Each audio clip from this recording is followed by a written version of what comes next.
Hello, ladies and gentlemen, and welcome to the 657th episode of the GeekVerse podcast. My goodness, I am your Huckleberry, Travis Snail, and I'm joined by...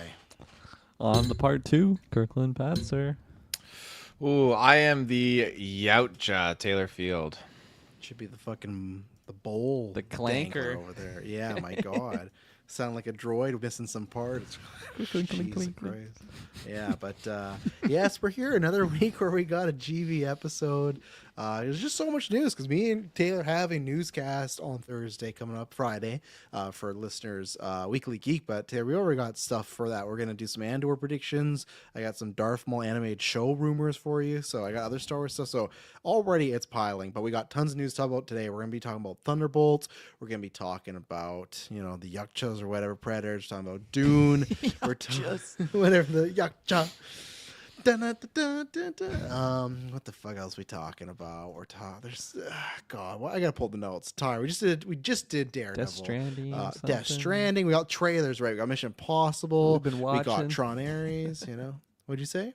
Yeah. What we've been watching most. Yeah. Yeah. Of course. But yeah, we're just gonna do that actually. 2 hours. Which we could, but we're not gonna. In that sense, I'm not gonna go Taylor. He's muted. I'm just gonna throw to him. Looks like he's just looking at himself. He's checking for growths or something. Yeah.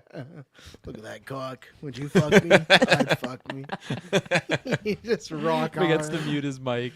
He's just heavy breathing. Yeah. Massing down there. What's going on? But.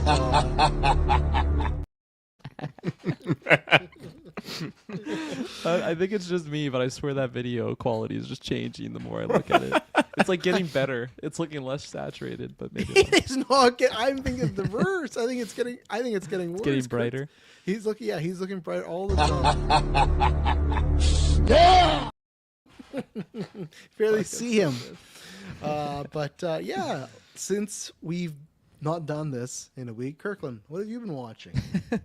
I've been watching some things. I watched Dead Reckoning Part 1. Finished that one. Wow, you're far ahead in the... Oh, I guess we're not retroing that one, so you're safe. So. Yeah. That one I started a while ago, and then I finally finished it. I've also... Big one is I started Dexter, Season 1, the original show, which I have not seen since the first time I've seen it. And that would have been well over a decade now, because I started watching that show in high school, and it's been fun. It's affected my overall thoughts on Dexter New Blood. It's also made me thumbs up in the air or finger in the air, Travis Snow. Yeah. How many episodes are you in? I'm on episode 8. Okay, because you did talk about this last week. Okay. And you started the same way about the New Blood things. I think you're. There you go. It's reinforcing, I guess, those thoughts of like doubling down on it. But it's also making me see the show in a lesser light. I feel like there's some cracks in the first season where, in hindsight, I just thought it was like a perfect 10 out of 10 show, which it definitely isn't. What, Dexter season 1? Yeah. That's a 10. Absolutely. What's the crack? Tell me a crack, and I'll tell you why you're wrong. Not opinion-based show. Purely facts and objective. What did you just say? An opinion-based show? This is not. I'm saying GeekVerse is not opinion-based show. Well, I don't want to spoil things for people that haven't seen. Okay, anyone that hasn't seen Dexter, fucking almost 2 decades now. I feel like I just didn't realize how much like his secret is just like potentially at risk like that early on in the show, and it just like the stakes seem to ebb and flow at various parts of, and I'm only 8 episodes in, and it just feels a little bit rushed. And also, and this isn't really a knock on just the show itself. I think it's just dated. Like a lot of the dialogue, like there's plenty of just super cringy sequences, and there's times when it's supposed to feel that way because Dexter's just so disconnected from reality on like how to actually socialize.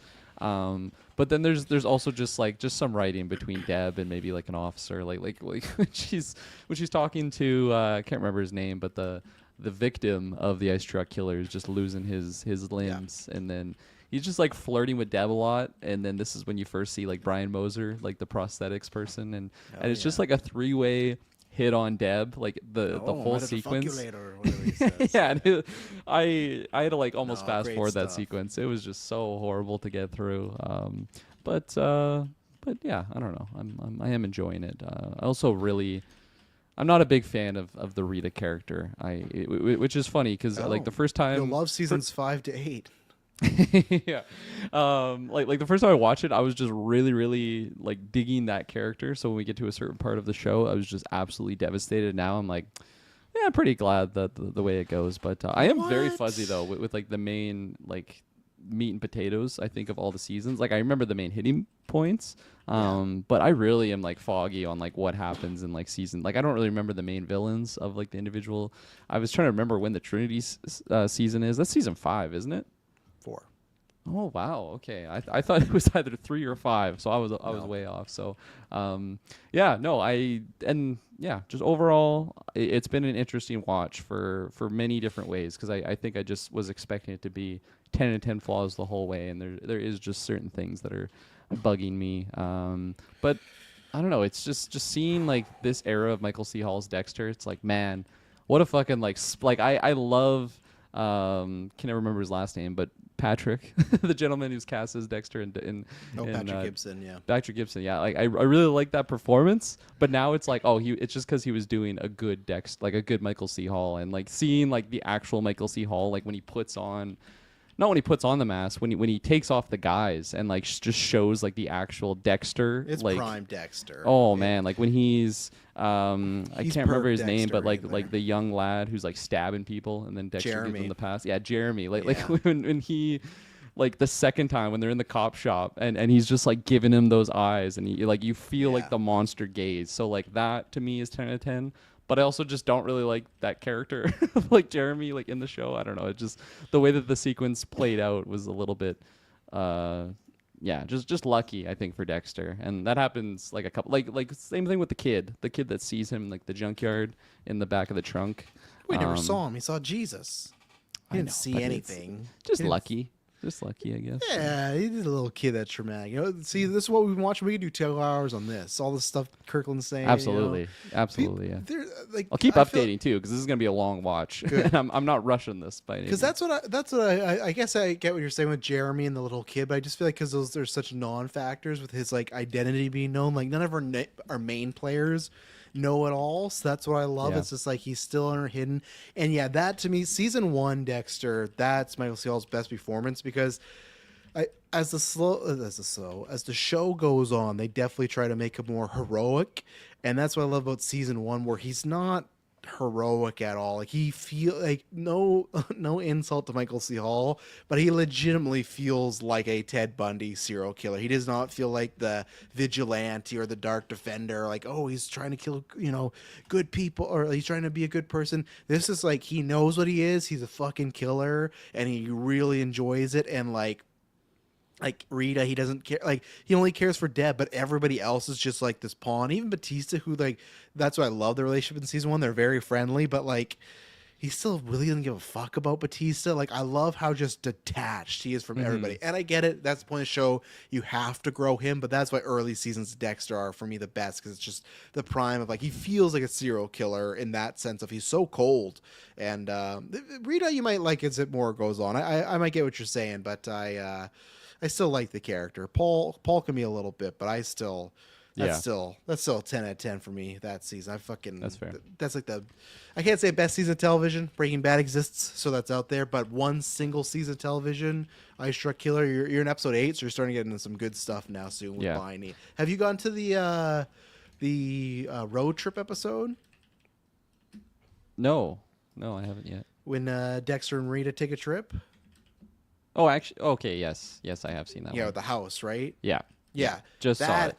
That episode, oh my god, that was really good. He opens the door and it's Brian. He's like, Dexter, I've been waiting so long, and he hugs him. Dexter's like, what the fuck is going on? But I love when they do that sequence of slow ride and they're packing up, but they just do montages of Dexter and Brian like doing serial killer stuff, like tying things, cutting stuff. Like, oh my god, like my biggest fantasy is just like them running away together and just being brothers and just fucking shit up. But yeah, great episode. So, and then one other revelation I've had is like how awful of like just an officer lieutenant is Maria LaGuerta, man. Like just so many instances she puts her like her personal biases in the way of like correct police work, and just like the handling of when she's like, yeah, this guy's guilty, this is the ice truck killer, we're manhunting him, gives him to everybody. Yeah. And then like they get like Tony evidence. Tucci's his name. Tony Tucci. Tony Tucci, thank you. Yeah, like and then when they get like evidence that maybe these limbs are cut off of someone that's alive, she phones the victim's mother and is like, we found him, he's alive. Like, and like they do end up getting him alive, but in that moment, like, man, this is so fucking premature. Like it's like a shred of evidence that these limbs were cut off of a body that was still alive. Like that doesn't tell you anything, let alone enough to go phone the fucking mother that you just like, she's still grieving that her son is dead, and it's like, we got him, don't worry, I'm gonna bring him killer home. as well too. Yeah. You know. Oh, gee, yeah. So and then you get the voice of Star Killer in that too for a little bit. The fake ice truck killer. He's the Buzz.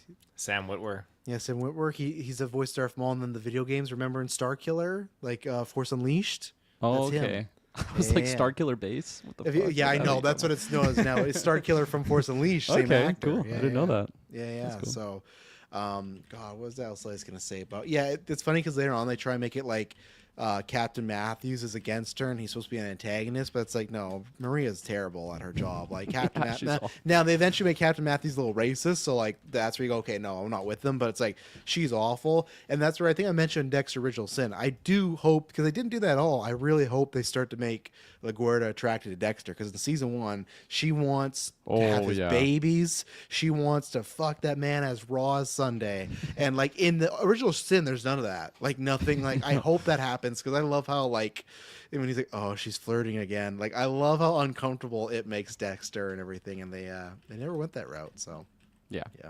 So that's the main hitters. I had a couple quick things. What's your plan to like just watch till you're bored? You're gonna fall Dexter or Kirkland style? You're gonna finish the whole thing? What's your plan with Dexter? Well, my secret plan, I can't say this too loud, but my secret plan, because I wanted to watch this with Shay, and then she refused. She's like, no, I watched it with my sister watched it, wasn't a big fan when it was on, but like, you know, that's my show that I'm putting on when I'm like not with her, but then she comes in the room or whatever and she's watching it, she's starting to like ask questions, like you know, like showing a little bit of interest, but she won't admit it.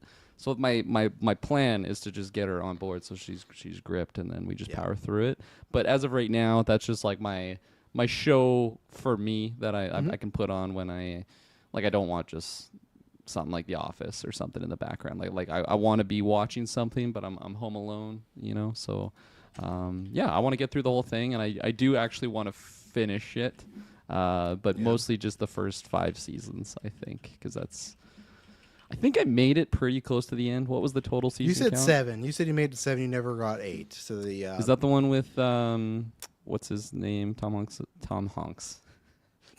son? No, that's 6. Oh, okay. Yeah, I made it so past that, I think. Yeah, so I thought you made what's the 7. start? Is that the one when Deb finds out? Yes.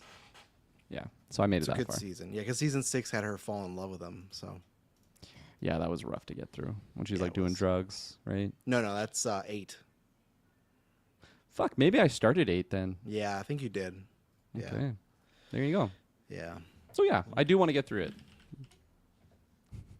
There you go. Yeah. Is that how you're watching so far? Yeah, that's like the main things. Shay and I started another anime. I'll talk about it in the future because we're not done it yet. And okay. Yeah. Taylor. So I'm juggling, I guess, 3 things right now. My friend, he lent me all of his hard copies of Supernatural. So I'm going through those. I've never seen the show before, but he insisted that, okay, you got to watch the DVD versions because the ones you can watch on streaming, they have different music due to copyright issues. So the original DVDs have like the music that the creators intended for the show to have at that time, the different song choices and stuff like that play some kind of impact on the story. So that's cool. The show is actually it's a lot of fun. It's just that it's the quality of those earlier seasons are just brutal though, that like early 2000s, and just like, you know, the characters are going to be safe, but it's a lot of fun though, getting to see some of the cryptids and the curses and stuff that they're dealing with. I'm having a lot of fun with that. So that's what me and Madison are currently watching through. The other thing we are getting through while we're on vacation, we started Divergent. We've watched it before. but we're just putting on as like filler while we're just like mucking around, doing whatever. So Hey-o. yeah, so there's Diverge, all right. there's the first one, and then there's the second one. Now, when we share a screen, it doesn't play the audio, does it? Yeah, I can. It does sometimes. It does sometimes. Okay, I'm gonna share Oh, because yeah. we got to Insurgent, and I've got a problem with this one. Now, let me know if you guys can hear this volume. It's just like a right wing, like too many females in the. Could you hear that? No. No. Okay. Someone else, I'm going to send this link in the private chat here. I want someone else to play it because basically what I'm getting in the context here is they play the same scream twice in this movie, almost Okay. pretty much like close I'll back to try. back. It's Could brutal. be a TikTok thing too, because we don't share much TikTok here. So is it? You gonna pull it up? They're trying to make me do a fucking. Do you hear that? They're trying to make me do a puzzle. Fuck are you doing? Like, I had to do a puzzle to watch this fucking. That's clip. okay. Do it again. You hear it? Yep, we can hear it. So there's Scream 1. God, that's CGI. There's Scream 2. That's bad. I thought it was bullshit until I watched the movie. I thought, God damn, they actually did that shit. So I never finished that's that series. It was the supposed to first get one. another movie, but and that they got canned, and then it was supposed to be a TV show, but then that got canned. I think what's her name? Woodley. Good for the series. The actress Shailene was Woodley? she was going through some personal things at the time, and I think that kind of Getting rid of Aaron Rodgers. Yeah, and I think it wasn't doing good, that franchise. Like, people Wasn't weren't doing tuned good, wasn't into it. doing If good. you look at the numbers, I think they were going down. So Yeah, but lastly, and this is just kind of like low key, was just hype. You know, Yellowstone has ended. Looking for something else on the horizon, and sure enough, Taylor Sheridan just graces me with Tulsa King, and this is one I hadn't gotten into, and I'm not really, Shut the fuck up! I'm not really a These fucking huge. 60+ demographic shows. Here we go. Actually, 70. How old is Sly now? Sly Stallone. He I says think he's over old 70 80. in the show. He says he's Yeah, over 70 in the show. 78. So we're talking about this demographic show for 80-year-olds. But continue. So, yeah, I saw a couple reels. And I thought, this is something I've been kind of interested in for a while, but I just was putting it off. And so, this is probably a couple weeks ago, maybe 3 weeks ago. I put on the first episode, and I was just hooked. Holy shit! And I'm not a huge Sylvester Stallone kind of like fan. I enjoy Rocky and Rambo. Those are some classics for sure. But I'm not. Right? Yeah, I'm not rushing out to see all of his projects and all of his movies. But this, I think he's hilarious. I love his character, and I love how he interacts with all the other cast members too. And I just love the story that's unfolding when he goes to this town of Tulsa, and just how everything that's going on. It's great. I'm almost done season 2, and season 3 is confirmed. Thank God that'll be coming out. I finished season 1 in a weekend. It was so fucking good. This show is awesome. I highly recommend it. It's great. I'm loving it. I'm loving it. It's an absolute blast. Like Taylor Sheridan, he's just writing some good shit. He's doing some awesome stuff. So after this though, once I complete it, I'm probably gonna drift off to I think the Yellowstone prequel, the 1888, or maybe the Harrison Ford one, because the Harrison Ford one's supposedly like really, really good. 1923. Yeah, with Helen Mirren and co. So let's see what I'm 31 right now, so I'll get there in about 59 years. That's when I'll. this is this is some peak TV right here. This is some good shit. 59 years, Travis would be like, damn, he was right. Look at that. Tulsa King, man. I'll do a retrospective. Oh my God, it was so good. Yeah. No, I'm sure it's good. Like I said, it just doesn't look too much up my alley. But I'm glad you're enjoying it. Some good writing. All right. Um, let's see. I'll quickly rapid fire some stuff. Talked about Adolescence last week. Finished that. Fantastic show. People check that out. I can't recommend it enough from a show purpose, especially if you have kids, and then also just filmmaking purpose. It's fantastic. Watch Black Bag. That was that Kate Blanchett, Michael Fassbender spy movie. Very good. This is the best way I can put it. Smooth, sleek, sexy. That's what I put on Letterboxd. Great time at the cinema here. Very fun if you like spy cat and mouse games. Not much, very little action. It has like I'll just say no action. There's moments that have action in them, but not action moments per se. But very fun. Yeah, highly recommend that. I watched The Last Showgirl. Really enjoyed that. That's like The Wrestler, but with showgirls. It's Pamela Anderson, and she's playing a Las Vegas showgirl, and she's told that the show's closing, and lots of good people in there. Biggest shout out, other than her, is Dave Bautista. He's in there as like the showrunner or choreographer or something, and they've given him this wig where he has like hair down to his shoulders, but he plays like this very sad and subtle character. Fantastic performance by him. This month, I'm going to be watching, me and Emily decided we're going to watch a bunch of Val Kilmer stuff. So obviously, cheap plug, April 26th, 12 a.m. No, not 12 a.m. Sorry, 12 p.m. PST. We're doing our top secret movie night, movie day, whatever, watch along commentary track where it's going to be us three and Dylan, and there'll be 6 slots. So if you want to join, come have some fun. We'll watch that together. And we've been saying for years, like, I can't remember. At one point, these guys were over, and Top Secret was either recommended. Like, we watched a clip, and then from there, we're like, oh, we got to do something. It's like, okay, well, we lost legend Val Kilmer. Perfect time to do it, so we'll finally watch that. But now, I'm like, okay, let's watch a bunch of Val Kilmer stuff, because there's things she hasn't seen. There's a couple I haven't seen. But to start off, I went with the first role I ever saw him one. It was Batman Forever, so we watched that this weekend. Just a good time. It's a cheesy, whatever, but he's a good Bruce Wayne. But it's funny because we watched with Ellie, who's like 3.5, and those movies still work on kids. It's a live action movie, but she was still locked in the whole time. And when Batman and Robin came up as next, she wanted to watch it. So we're going to watch that probably this weekend. Nice. But those movies still work on this generation. So, and then speaking of that, after I finished, I can't remember, what did you, Kirkland, because I gave you shit about a couple months or last year for Law Abiding Citizen. You had seen that in your score. What are you at? You're at a... Oh, your score's not on here. Oh, did you deactivate your letterbox or something? I swear you put a score on there and it was like lower. But you know what? I rewatched it. I'd probably agree with you that it was a little lower than the last time. It's been a long time. I still like the overall concept. I think just some of the execution is a little lacking, and it gets a little crazy with the holes into certain places. And there's just certain things where they're just like, man, this guy's terrorizing the city. Like, just put a fucking camera on him. Like, no one ever thinks just like, let's just put a fucking webcam on the guy and then we can get our answers. It's just a lot of loops and holes, but just put that on while I was working. And then today, first time ever for Emily, maybe millionth time for me, we watched Heat. That, oh my God, that was, Taylor, you ever seen Heat? I don't think I have, no. Well, because you liked Goodfellas, that's in that 90s, like, pure cinema, and my God, score, acting moments. Not going to say too much because Taylor's not seeing it.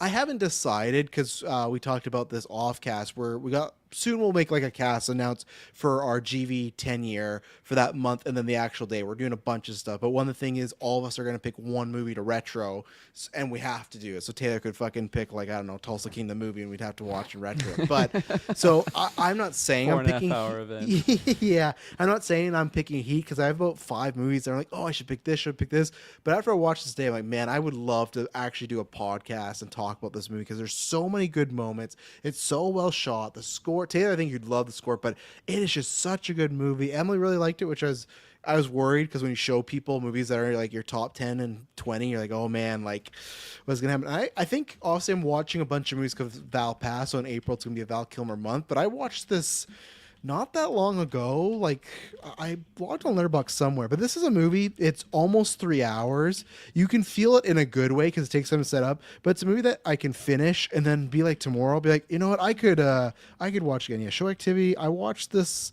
funny enough, last May, so almost just a year ago, but it just feels like I could watch Heat again tomorrow and be like, oh, I'm happy with this. Such a fucking like that 10 out of 10, like 100 out of 10. I love that movie so much. And yeah, it was a great time. And yeah, it was great to watch with Emily. So I think next on our list, we're going to be watching Kiss Kiss Bang Bang, because she hasn't seen that. So I'm really excited to watch that with her. And then, yeah, there's a couple other ones like Willow. I don't think I've ever fully seen, so we're going to check that out. We're going to do the 2 Top Guns. That's coming up. Can't remember what else. There's Real Genius I've never seen before. I've heard good things. I'm going to watch The Saint. And then, Top Secret. I'm very excited to watch that with you guys to finally... I think that's a good group watch together. Obviously, we'll be at our own houses and on the same couch or whatnot, but still, it'll be a good time. So, and then next on the dock... Oh, and then I watched The Rehearsal. I'll probably wait until Dylan's on the next newscast to talk about that with him, because what a fucking weird-ass show, man. Like... It is like Nathan For You, but nothing like Nathan For You. It is fucking one of the oddest things I've ever seen in my life, and I loved every second of it.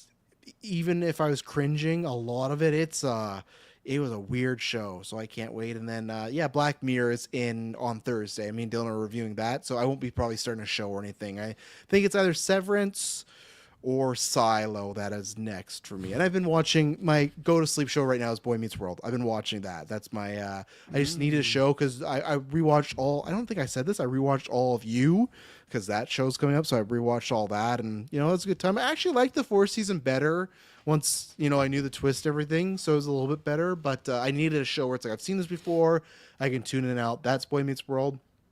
Very odd fucking episode where they are going scuba diving. So the whole class is like, getting ready, and Mr. Fiend's the teacher. And have you guys seen Boy Meets World? Oh yeah.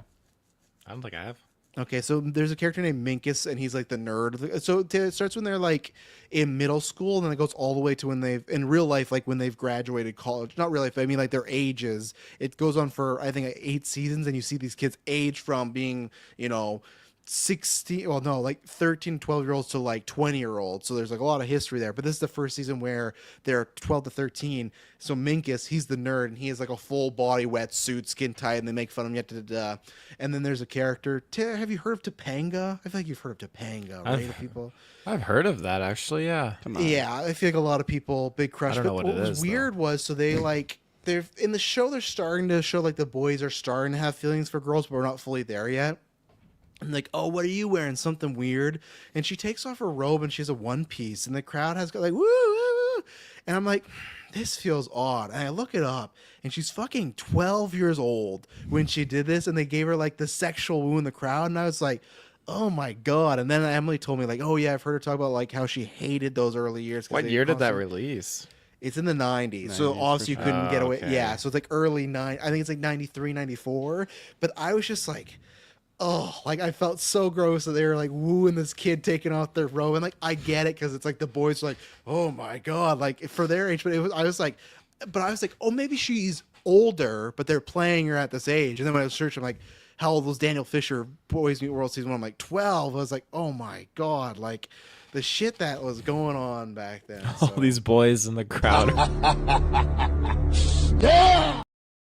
That's probably me as a kid watching it, it's fun. Yeah, it's fine if it's us back then. I didn't, Topanga wasn't a crush of mine, but yeah. So no, I'm watching that, and then I think after that I'm gonna watch My Wife and Kids because I found out that's on Disney Plus, and I loved that show back in the day. So That was a good show. Yeah, kind of charting out some things because soon, once it's nice out, I'm going to be working outside a lot with my laptop, and then I'm going to be getting into audiobooks. It's going to be Lord of the Rings. Nice. I'm going to do the Odyssey, a couple things here. So and I've thought about doing Bond because I think I've mentioned this where I've never read a Bond book. I'm not going to read a Bond book, but maybe audiobook. I'm like, you know what? I should go back and like, what were some of those original things like? So I think this summer I'm going to be doing a lot of nice. audiobooks. You're doing Odyssey, eh? I want to, yeah, because I know of it, never fully, like, I've read things, but never read it. Obviously, that was a big meme when people was announced, like, oh, have you read it or not? But as I said, I didn't, and I didn't know anyone else that was taught in school. So, yeah I want the full grasp of the story before I see the movie. Also, we got a long time, but, there you go. So. Taylor, have you read Odyssey? Or? No. Okay. Why are you laughing? Why are you chuckling? I just feel like that's one of those big books. Yeah, like a fucking paper. Like that's I'll read that when I'm 50. Travis is doing Tulsa King, and I'm doing Odyssey. Read the Odyssey. Well, again, I could never read it, but audiobook much more palatable to me. I never read it. I feel like I'm glad that I'm going in super blind to the Nolan thing. Like I don't even want to know like main hitty points of it, but maybe afterwards we'll see. We'll see how much I like the movie. Yeah.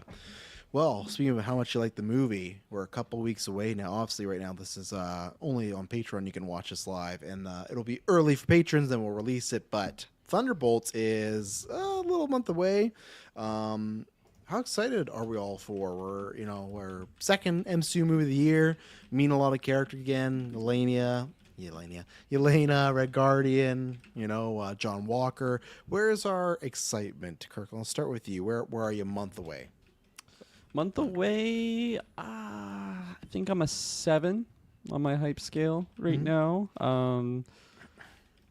Obviously, it'd be nicer if it was higher. I feel like it's been higher. Like when we get like a new trailer, like it kind of peaked on.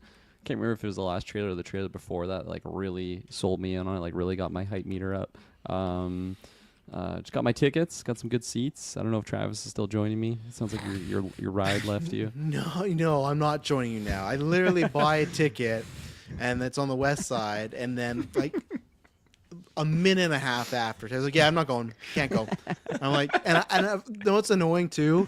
It's not. I use my fucking movie club subscription, so it's not an easy refund. I mean, I have to do the email and get the credit back. So annoying. It's so annoying. So now I'm seeing Thunderbolts alone in the back of the theater come May 1st. Like, not how I want. Oh, I am sorry. So your Fucking hype went down circus. after that news from Taylor. Yeah. But damn. yeah, no, I'm looking forward to it. I feel like I'm not expecting it to be like a top tier. It's kind of entering a Patreon question territory, but Well, answer it now. Yeah, I think the question, can't remember who posted it. I'm sure you'll save me here, or if not, I'll pull it up. Nope. Jonathan monkey, Martinez swim. asked, "Do you think Thunderbolts has a chance to crack an all-time 10 to 15? I guess number 10 or 15 on the Marvel project list." I don't think so. I think it'll be mid-tier, probably end up being lower tier, just because the MCU is so vast. But I'm just hoping for a good time in the theater. Not so much like a good time like how I would have had with like a Venom viewing or like a Madam Web or a Craven, where it's just so ridiculous that I'm just goofing at the screen. I want it to be a fun time with some good on-screen chemistry, and I want to be wanting more of these characters going forward. Now that some answers on their fate kind of got revealed with a certain chair reveal, at least for some characters, that takes away like a little bit of the stakes, I guess, going into it. But I still want to just have a good time. I want it to be a movie that I can just be like, yeah, I want to throw that on, like, just a good feel good, like the Thor Ragnaroks, like just a good Iron Mans of the world. Like I can just throw those on in the background, just enjoy it. What did you say? It's Marvels. The Kree came here hopeful. No, yeah. I don't want it to be a Marvel situation where I completely forget about majority of the hitting points. You know what's funny? It's just because there's obviously lots that goes on in the Daredevil review. We didn't talk about the swordsman at all. Like that whole scene with him and Fisk and everything. That's right. Let's go get Dylan. Let's wake him up. Tell me to come back, and we're going back in. Re-record the whole episode. Yeah, John, you asked about top 10, 15. I highly doubt, because I'm looking at Letterboxd, you would have to at least get a 9, like a 9 out of 10, and I don't foresee that happening here. Don't know why. It's not that I shouldn't, but it's probably just because like the MCU has been like lower quality since Phase 4, right? And I don't mean that. I liked Phase 4 more than a lot of people, and there's great stuff in Phase 5. It's just that, and even overall, because I've heard people say this before, like, oh, well, the Infinity Saga, they had some duds. I liked those duds a lot more than the duds we've been getting lately. There was not a single movie from Iron Man to Endgame. I'll even include Far From Home, because that was like kind of in the saga, or the phase kind of ended it. Like, there's no movie that I failed, right? Where there's multiple things I failed in the MCU this go around. Even Cap, I didn't fail like the last Cap, but it still was like, oh yeah, that's fine. Like, I'll watch it again probably in the next month or so, because I think it's going digital at the end of April. Like, Emily hasn't seen it, so like, oh yeah, I'll watch it. Like, it's not like oh fuck, I gotta watch Captain America again. Not that, but I don't think it's that level where I don't know. It's tough. So I think I'm with Kirkland of like I'm kind of like in a 7 as far as excitement. I really don't know why, because I remember the very first preview you got, I was very excited, and then after that, everything we've seen just looks kind of paint by numbers. I'm mostly excited because even people that meme on it, I've always been excited by the lineup. I love Yelena, I love John Walker. I've actually grown to like Bucky Winter Soldier, where before I thought, that's a fine character. Now I actually can put that character up much higher. Who else we got in there? Red Guardian. I like, but I always worry we're gonna get too much of. Like I feel like that's happened a couple times, so I don't want to go too far. Ghost, I'm excited to come back for. Obviously, Taskmaster's DOA, so I'm excited to see that person get killed off. But so I'm hoping for is that they nail the dynamic of the team the same way that, and I hope it's better than this, right? Because the Marvels, very mediocre to meh movie, but those three together were really good. My hope is the team of Thunderbolts is really good together and the movie is good as well. Even if it's not great, it just being good and the team being a good chemistry will elevate to like, oh yeah, I want to rewatch this again. But I don't think 10 to 15, but I'd love to be surprised. I'd love to roll up May 1st when we review this and be like, yeah, man, this is a top tier MCU movie. And maybe it is. They're trying to promote it like from the cinematographer of Hereditary and the writers of Beef. Maybe it is, but I have some doubts and stuff. S-Bubs, join us in the Patreon chat here. It says, chills when Taskmaster actually a crucial plot and they've CGI'd her out of all the shots. I said to the GUA, I'm like, I almost want her to live at this point because she's like, we haven't seen the actor's face. She's on the chair. I almost hope it's like a big long Kong, and it is like, yeah, actually, she survives and she is important. But no, I do think she's a goner, which is fine because that Taskmaster character fucking sucked. Like it sucked the big one. So I'm not gonna be mad about that death when it happens. But what about you, Taylor? Where's your excitement? Oh, I'd say that More excited for the circus or this? If you had to choose. He knows it's this, but he's trying to be a good dad husband, so he doesn't want to say not the circus, so he'll go with the circus. But we all know. Yeah, my kid will come back right in now. 50 years, and I'm reading the Odyssey, and she'll rewatch this and find the truth. No, I do have excitement for this. I really, really do. I think and I hope that it's better than what I've seen from the trailers. And I feel like the trailers have kind of maybe shown a little bit too much with how certain characters are doing certain things. And I worry that, okay, like Red Guardian, his humor really got butchered for me after seeing that What If episode. It's just too much. And so I like some of that humor, but just too much of it is way too overwhelming. And so I'm hoping that they have a rational amount of Red Guardian in the movie. And I think him compared with other characters, so not just him and Bucky, like in that What If episode, but him with all the other characters could actually be a little bit more palatable. So I'm hoping that all pans out. All in all, I do have some excitement, and I'm curious to see how this is going to kind of lead into the next little bit of, I guess, Marvel and, Fantastic. Well, not really Fantastic Four because it's its own thing, but just kind of steering us into the next story. I feel like if this is going to segue into anything, it's going to go into Avengers Doomsday maybe, just with what's going to happen. But yeah, I'm looking forward to just having another Marvel project. What was the last one that we had? Not Daredevil, Wolverine. It was Captain America. Fuck, I already forgot about Captain America. Jesus Christ. Came out in February. My God. So I think they need a bit of a win after that one. I don't know what it did at the box office, but it did 412 million. So like it's I think it's in the bottom 10 of MCU projects. It beat Captain America First Avenger, so wasn't a disaster, but definitely not a big hit they were hoping for. So I'd say like a lukewarm win. Lukewarm. Okay. Yeah. Well, yeah. I'm looking forward to this one then. Well, speaking of a lukewarm win, Taylor, I'll start with you there. Where do you think it's going to be box office wise opening weekend? And then what do you think it's going to be overall? Obviously, Cap, I think it opened, I can get the number, but I think it's like 89 or something. And then it's rounding out at 412. So we'll just, say 415, maybe a couple more weeks of 415. Do you think it's going to be more or less than those two numbers for Thunderbolts versus Cap?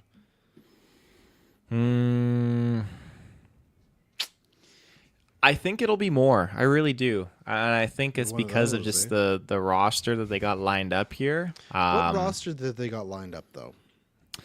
They got Yelena and, again, Red Guardian, and they got Bucky. I think those three are some big pullers. And I think, too, it's just... Yeah, I think people are going to be seeing this and thinking like, oh, this is kind of like anti-Avengers vibes kind of a deal. I think that you run the risk of people thinking like, oh, this is going to be like a Suicide Squad or something like that. It's the bad guys grouped together. We've already seen that. So you run that risk. But I do think that people might give it a chance because, they're more like anti-heroes. 88 million was the opening weekend for Cap. You think it's gonna I'm going to say it's going to make at least 89. All right. Jeopardy rules. Yeah, I don't know. I'm not with that. Like, I think this could. I will put merit on. This will be a better movie. I think. I will enjoy this more. But like, what Yelena and Red Guardian were in the Black Widow movie, a COVID movie. We really don't know how many people cared or saw that, right? And then the rest of these characters are like Taskmaster, same thing. John Walker's a Disney Plus character. Ghost. No one fucking remembers Ghost. We do, but no one from the GR remembers Ghost. Who else am I forget? And then Bucky's your one, right? Bucky's a main star guy, but I don't. I think it could get close to Cap, but I'm gonna say it's gonna be like. I'm gonna say like just for the fun of it. I'm gonna say it's gonna be 69, and then it's gonna finish at like 350 because I don't know. When I just look at, we're going to talk about later, but like Minecraft, how well it did. And it's like, do I see Thunderbolts and do I see people, is this the movie they're going to go out for? They're going to go and spend money. And I think they will, but I don't know how much in droves. And I think it could be similar to Cap. I think it's going to be if it beats Cap, it's not by much, unless this movie has very good buzz. And I did a whole cast on this. Check out Travis Told You this week. I did a whole cast on like good movies versus bad movies, what's really making money. I don't think it having great story guarantees it making good box office, but at least it helps the word of mouth a little bit. But no, I'm going to take the under on both of them. I'm going to say 69. I'm going to say like 350, 375 for an overall. I don't think it's going to beat Captain America because Captain America is still a bigger name. And I think Anthony Mackie, I guess Florence Pugh is bigger than him, but at least Anthony Mackie's been around the MCU for a long time that maybe people felt like, oh, I have a connection to that character, where some of these characters maybe not as much, but I guess we'll see. But yeah, where are you, Kirkle? What do you think it's going to be? Because I imagine we all agree probably Fantastic Four would beat these both. I know this isn't the Fantastic Four predictions, but like I'm pretty confident F4 doing better than these, but Thunderbolts, where are you on the cap wise? Yeah, I think it'll be pretty low. What was the number you pitched? You said 69. I think. Yeah. I don't even think it'll hit that opening weekend. Wow. I think it'll be lower than that. Yeah, I don't know. I just the vibe. Like I talked to a couple people at work. I'm just like, oh yeah, Thunderbolts. You excited? And it's just like, what is that? Like, yeah. Like, and then I'm like, it's just like ragtag group of, some and they're like, so like Suicide Squad, and like it's just like, yeah, like not really, which is not a good vibe to right? get into that. And these are people that like they do show interest in certain MCU films or like comic book products, but just what I pitched, not so much fan there. Yeah.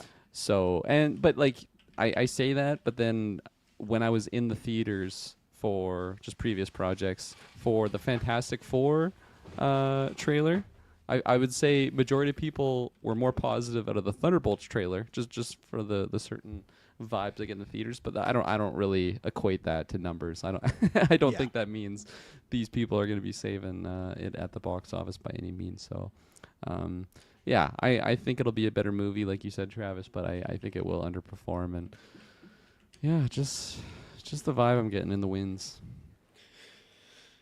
Deaths other than Taskmaster? Is there anybody here? Like, obviously, we talked about Endgame, kind of revealed that.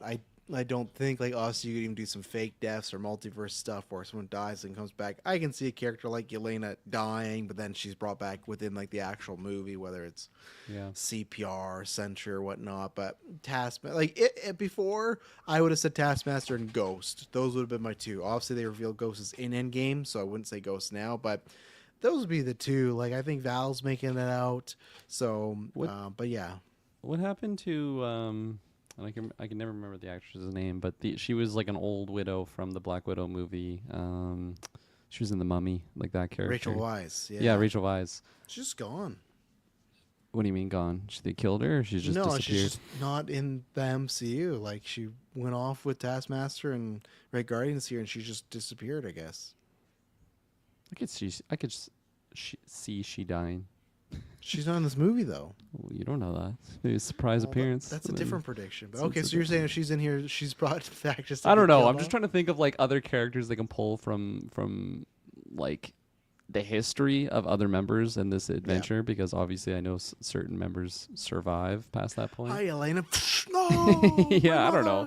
I'm just trying to like add stakes to someone that's affiliated with a character that I know isn't going to die because of what was revealed. But yeah.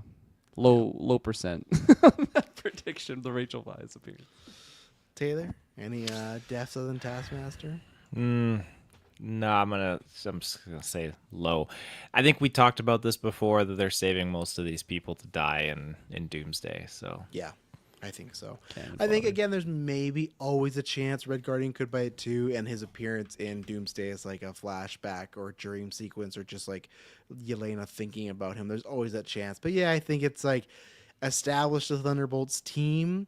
And then maybe, I don't know, it's tough because they're filming the movie, I guess. I was going to say, maybe if it's a hit, you don't kill some of them off. But maybe that's the idea, is establish them, make you love them, keep the main players around, but then kill off the ghosts and the sentries and the whatnot. But we'll see.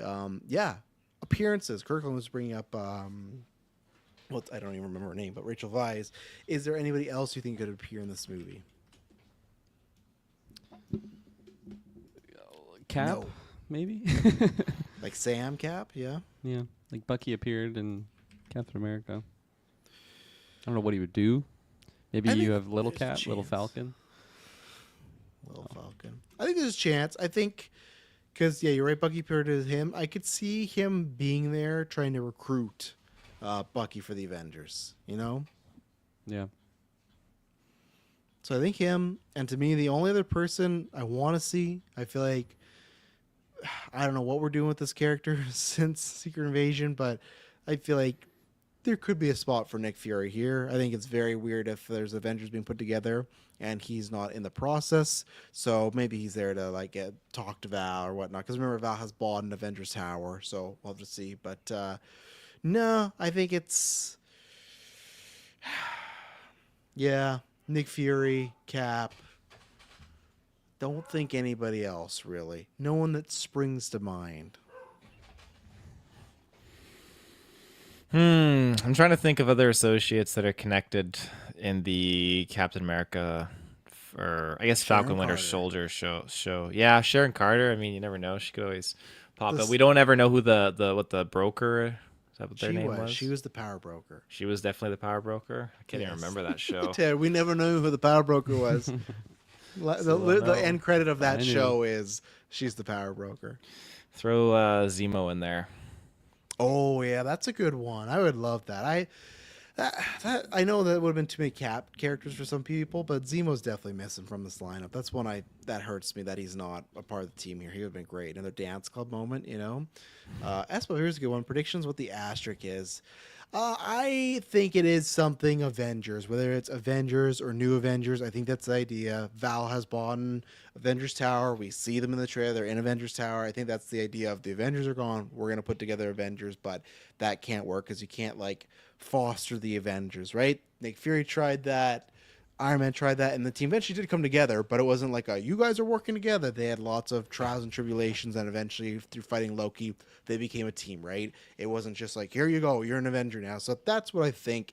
I think it'll say New Avengers. I think Dark Avengers just sounds kind of lame because, like, if you are Val and you're trying to market this to the public, you're saying, hey, I know the Avengers are gone, right? We've lost all our heroes, so we need someone to defend us. I have the Dark Avengers, and it's like, am I supposed to trust the Dark Avengers? Like, why wouldn't you just call them Avengers? Like, if it's Dark Avengers, I just feel like that's too comic booky. Same way I feel like Young Avengers is too comic booky. So I think the New Avengers works, and then they're not really the New Avengers. So that's my prediction. Yeah, it's a good theory. I don't really have anything that could top that. It feels like all the pieces are kind of just Suicide aligning for Squad? that. Our Suicide Squad, the new Suicide Yeah. Squad, though. I don't even like that name. So, yeah, I would say just like a placeholder for the more traditional type of like superhero team, I guess. Yeah. Commander of Creatures. The Masters ripping of off Good. instead of Yeah, Masters just of ripping Evil off. or something like that. Ripping off the DC ones. Taylor, anything on the asterisks? Oh my gosh. I mean, how many members of the Thunderbolts are there? Are there 5 team members? I think there's 6. Guardian, Bucky, Yelena, Wyatt Russell, Ghost, and the Taskmaster, and then maybe 7 if you count Sentry/Bob. Okay, I just think there's 5 points to an asterisk. So, I mean, a Taskmaster dies and you're down to 5 teammates. Nope. Not if Bob No? Sentry's there, you're down to 6. If Bob is. He It's looks big like if. he is. He wakes up But in he's those set up crates to with be a him, right? bad guy. What? What's that? Isn't he set up to be the bad guy? That's like what in the I trailer? thought. Maybe. Just killing everyone, but he's their teammate. I don't know. There's something funky the because he's asterisks before, back. you know? He's Yeah. back and he's back in Doomsday. So I feel like they're gonna figure it out. And he's gonna be a good guy at the end. That's my prediction. Somebody It's like just it's Spider-Man. like he's like a Hulk situation where he just becomes out of control with his powers, but they stop him and he cries or something. You know. Okay. Yeah. What about end credits? All I hope here is something that's been really bad for Phase 4 and 5. If you're going to do an end credit that's setting something up, please just be for sure that it's going to pay off. We have so many end credits in this saga where it's like, that's Hercules, Sharon Carter, Power Broker, fucking Harry Styles, Blade. Like, there's so many where it's like, this was a bad idea. But at the same time, don't make it as bad as a leader being like, something's coming, they're coming, and Falcon being like, oh, or Cap being like, oh, really? Yeah, they're coming. And then, like, no, don't do generic. If you have nothing fun to do or nothing cool, that's, then just don't do anything. You don't have to have it if it's just disappointing. But my prediction would be, you got a Sam, Bucky won, and he says he's putting together the Avengers. The same way his movie ended, he's talking about putting the Avengers together. He could just say, hey, just went to the raft, talk to the leader, talk to Bullseye. Sounds like some bad shit's coming, so I need a team there. And that's kind of the way where Bucky's already on that team, but I think they'll cover that in Doomsday. So that's my prediction. Something Avengers related. But I hope it's not anything like, oh, look, Justin Timberlake's playing Bastion. And, they set that up. Yeah, Avengers is a good one. I feel like I want something. I don't know how it would make sense, but just I want Kate Bishop in more things. So I'd like to see her just interacting, because there is some fun characters in there. Obviously, we've already seen her interact with Yelena, and that was just magic on screen. So I would like to have something, of her just interacting with one or maybe a couple of the different members, or even have Kamala, because Kate Bishop and Kamala were talking. Maybe they're teaming up or whatever the hell's going on there. I think the likely one is the Avengers, just because we're heading into that direction. We're getting closer to that big macho. Even though movie. I think we thought that was likely with Cap, and we didn't get anything there.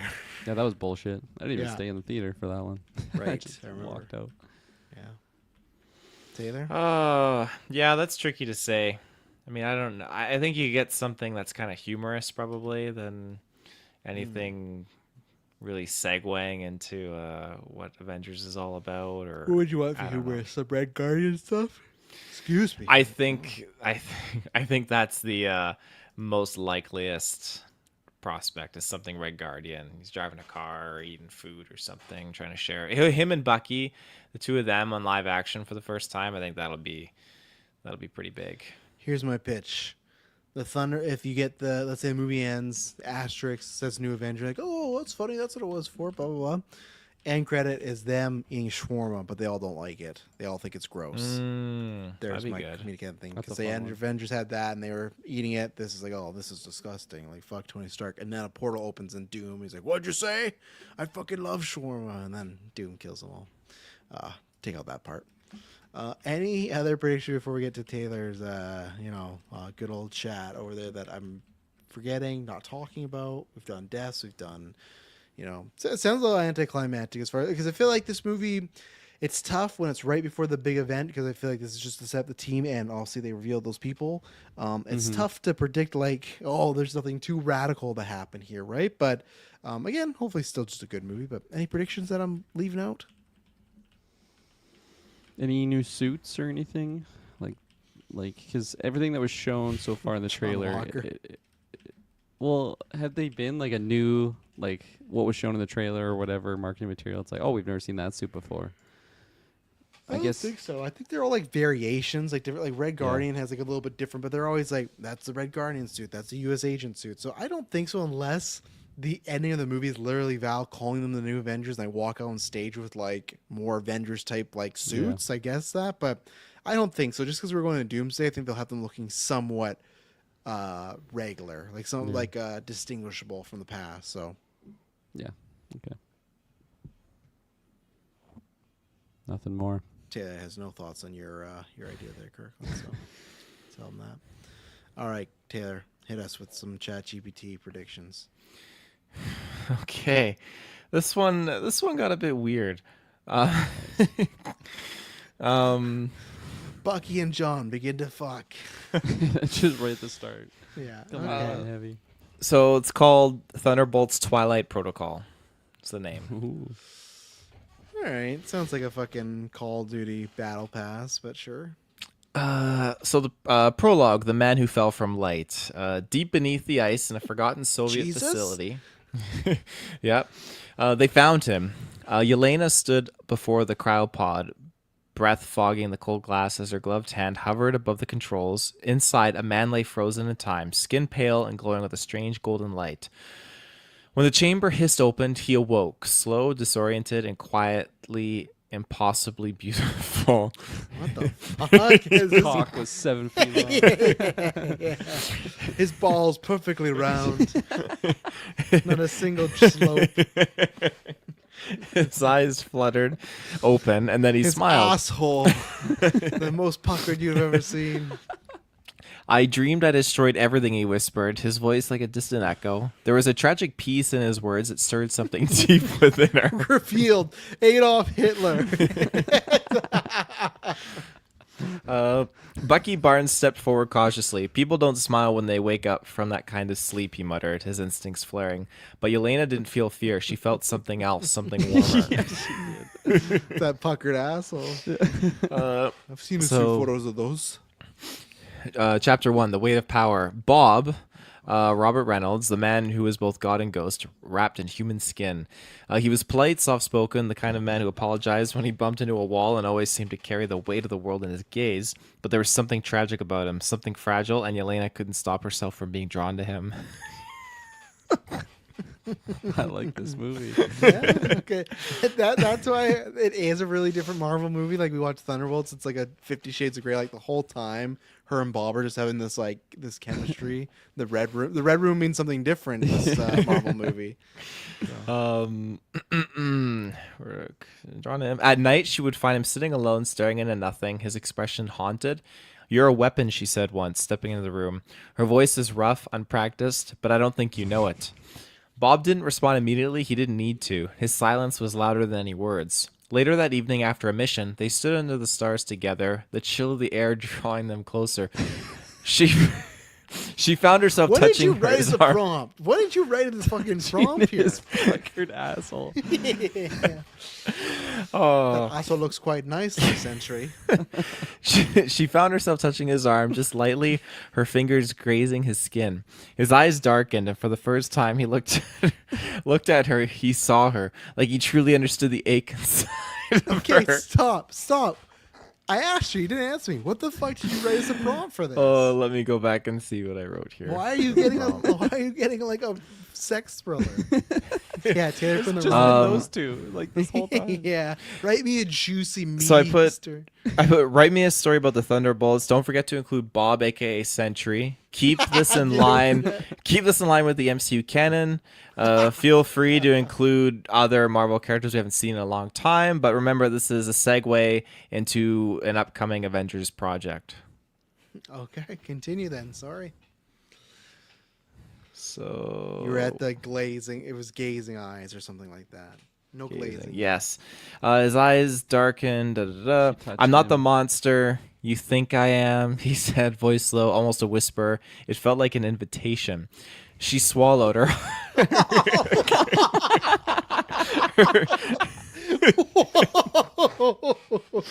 Like at a girl, you know. We don't accept spitters here. You swallow, but my There's more. There's a comma. There's a comma there. Swallows. just Thunderbolts just look at the pad and just Elena going down, swollen up. My God, good job. Her heart hammering in her chest. You're not, but you can destroy everything. Then let me be yours first, he replied. And there was something in his voice, something desperate, fragile, that made her almost take a step closer, almost let herself fall. I would love that it's the actual movie, and the audience just like, what the fuck are we watching? First 10 minutes into the movie. Of a Marvel movie. Everyone's like, I'm not seeing Doomsday. What the fuck is this? You said it was going to be an A24 Marvel movie. Chapter 2, Faint Sparks. She swallowed. What a pause. One of the best pauses ever in GeekVerse history. She swallowed. Chapter 2. Yeah. Oh my gosh. Okay. She spent hours with him trying to. Oh no, sorry. Sorry. Scroll back.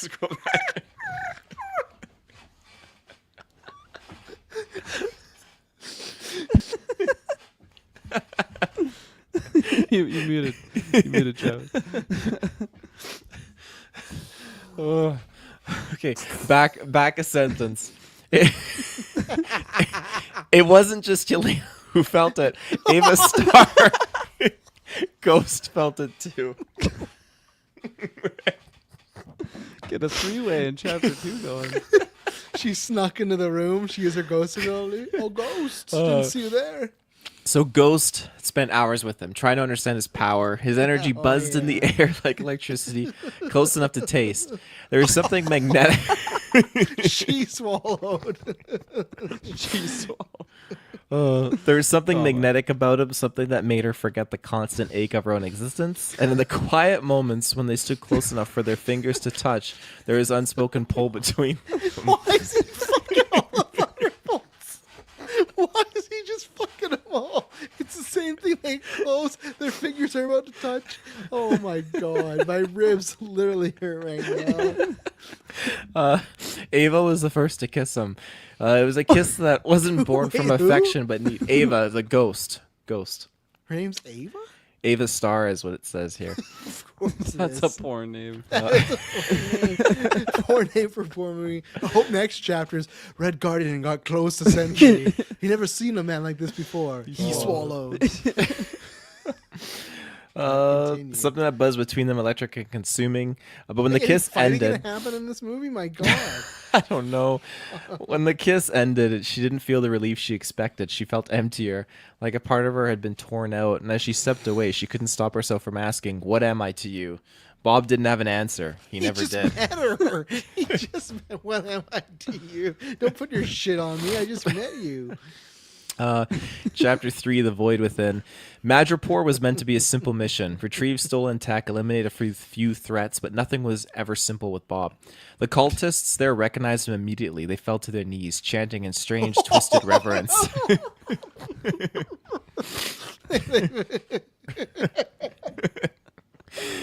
The man who had once They swallowed. The man who had once been their salvation was now their end. And when Bob stepped forward, something inside him snapped. His golden light dimmed, and the shadows of the void within him stirred, pulling at the edges of his mind. He was no longer Robert Reynolds. He was the Sentry. The unstoppable force of light, the harbinger of destruction. Yelena saw it in his eyes, that flicker of darkness. It was there, just beneath the surface, and he couldn't control it anymore. She didn't know why she followed him. She should have stayed back, but something in her couldn't resist the pull. She found herself standing close to him, watching the devastation unfold. Wait, she's just chilling while he kills all these people. Wow, Sentry. In a moment of madness, when everything was breaking, she reached for him. She didn't think about it. She didn't question it. Her lips pressed against his. Desperate, needy. What is this fucking movie? What is this movie? He just commits genocide, and she's like, "Oh, I'm fuking turned Somebody's on right gonna now." kiss Bob for sure. I don't know who it is, but someone's gonna kiss Bob in this movie. He responded hesitantly but with intensity. She could feel the weight of his power pressing against her like the ocean threatening to drown her.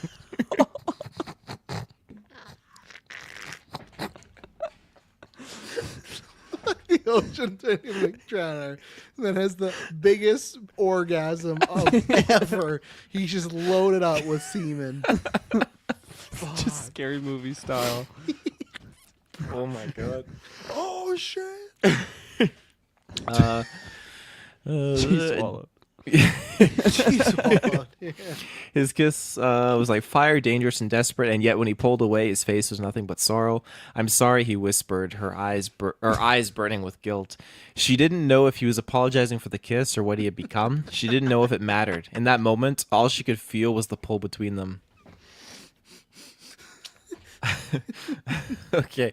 Chapter 4, Torn Between Worlds. Again, if this was the movie, I think this would kill the Marvel brand. Like they Oh, would it be, would. They would It'd be be dead. dead. Yeah. It'd make money though. It'd make money. People would go out and seek this. The perverts. Like, oh yeah. A tsunami against her throat. Jesus Christ. Days turned into weeks. Bob, now consumed by the void, became a walking nightmare. But there were moments, glimmers, when he was still Robert. In the quietest hours, he would speak to Elena in soft tones, asking her to help him find peace. "I'm broken."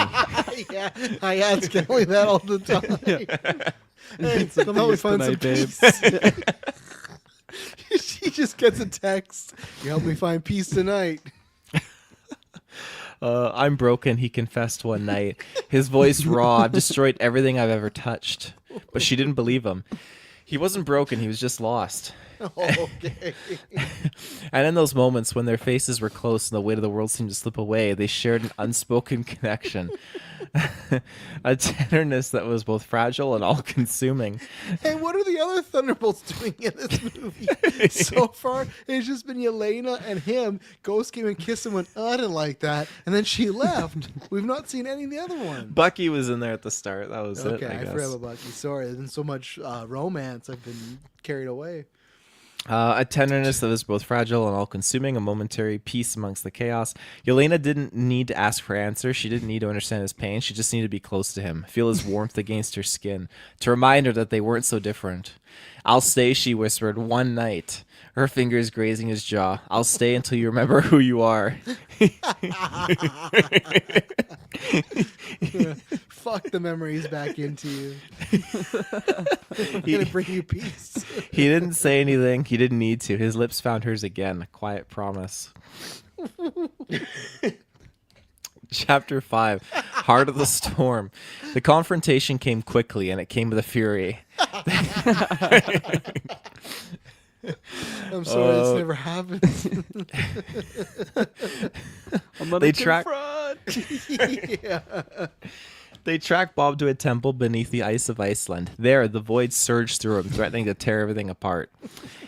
And for the first time, Yelena stood beside him, not as an enemy, not as a soldier, but as a lover. She didn't know if she could save him, but she knew she couldn't walk away. Not now.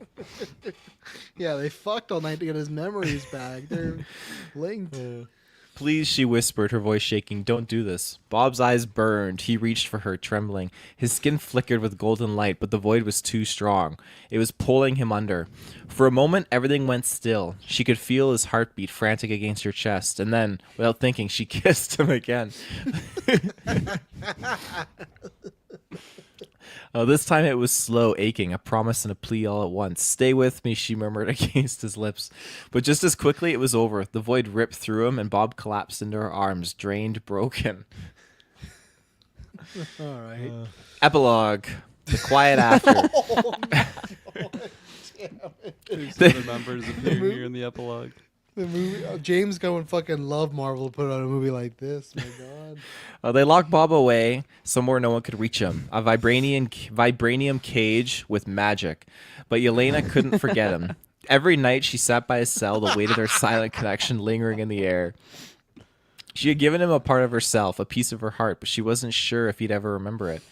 Elsewhere, Ava moved in the shadows, waiting for a chance to reclaim what had always been hers. And Taskmaster, cold and distant, found herself thinking of John Walker in ways she didn't understand. What did you do? You must have done something. Are you not fucking with us? You didn't write as a romance or something? You must have. Okay, I will say, I put one more prompt in saying, build up the relationships of the team. Yes. You didn't tell us that earlier. this is a fucking way out in left field rabbit hole. Build up the relationships. I mean, I didn't think I'd get swallowed and shit. Yeah, don't put that again now. Fuck. That's so funny.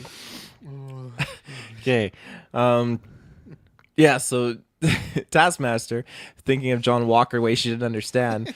But Valentina de Fontaine watched it all.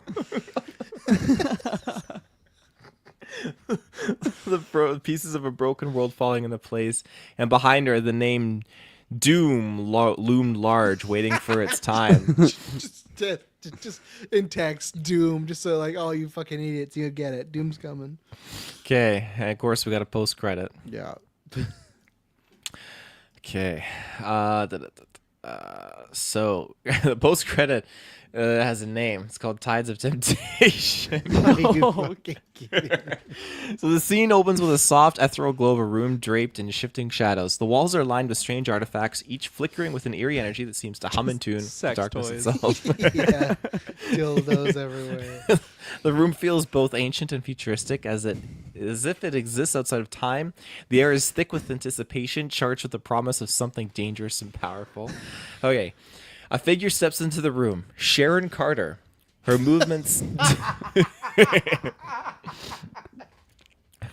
deliberate and On the smooth as she power broker. She glides into the space, her gaze focused. She's no longer the agent the world once knew. Time has shaped her into something far more dangerous and more cunning.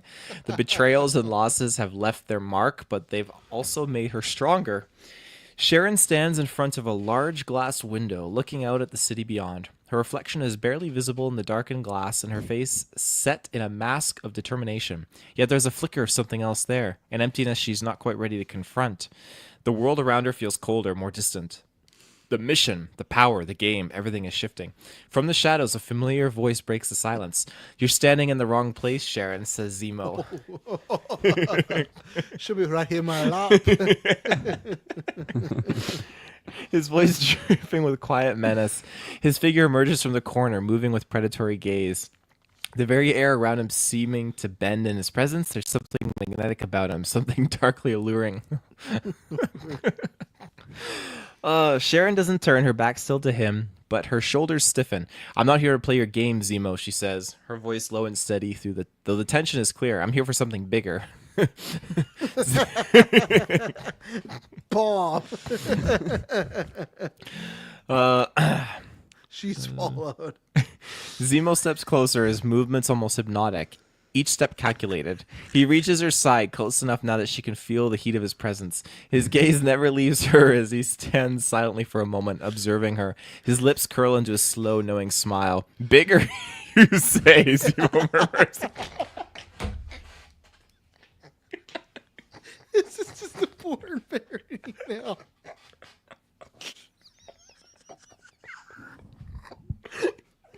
It literally is a porn parody of like Thunderbolts. Now that I think about it. Oh my god. Oh fuck.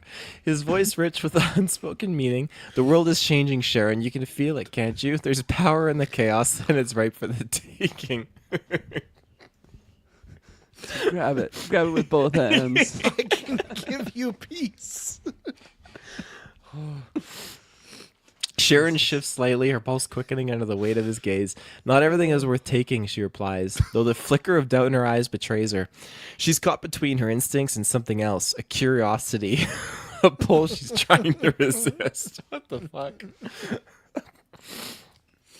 Zemo steps closer, his breath brushing against her ear. His voice low and tantalizing. "But some things are worth losing yourself for." His fingers brushed against her arm, and she flinches slightly, the touch both electric and unsettling. There's a moment of tension, thick and charged with unspoken desire. Sharon turns to face him, her eyes locking with his. Zemo's smirk widens as he leans in. Could you imagine people are sitting here watching this end credit, like with their kids? Oh, as just a bunch of perverts in the fucking theater just going at it. It's just like, what the fuck is going on? They used to show ants playing drums.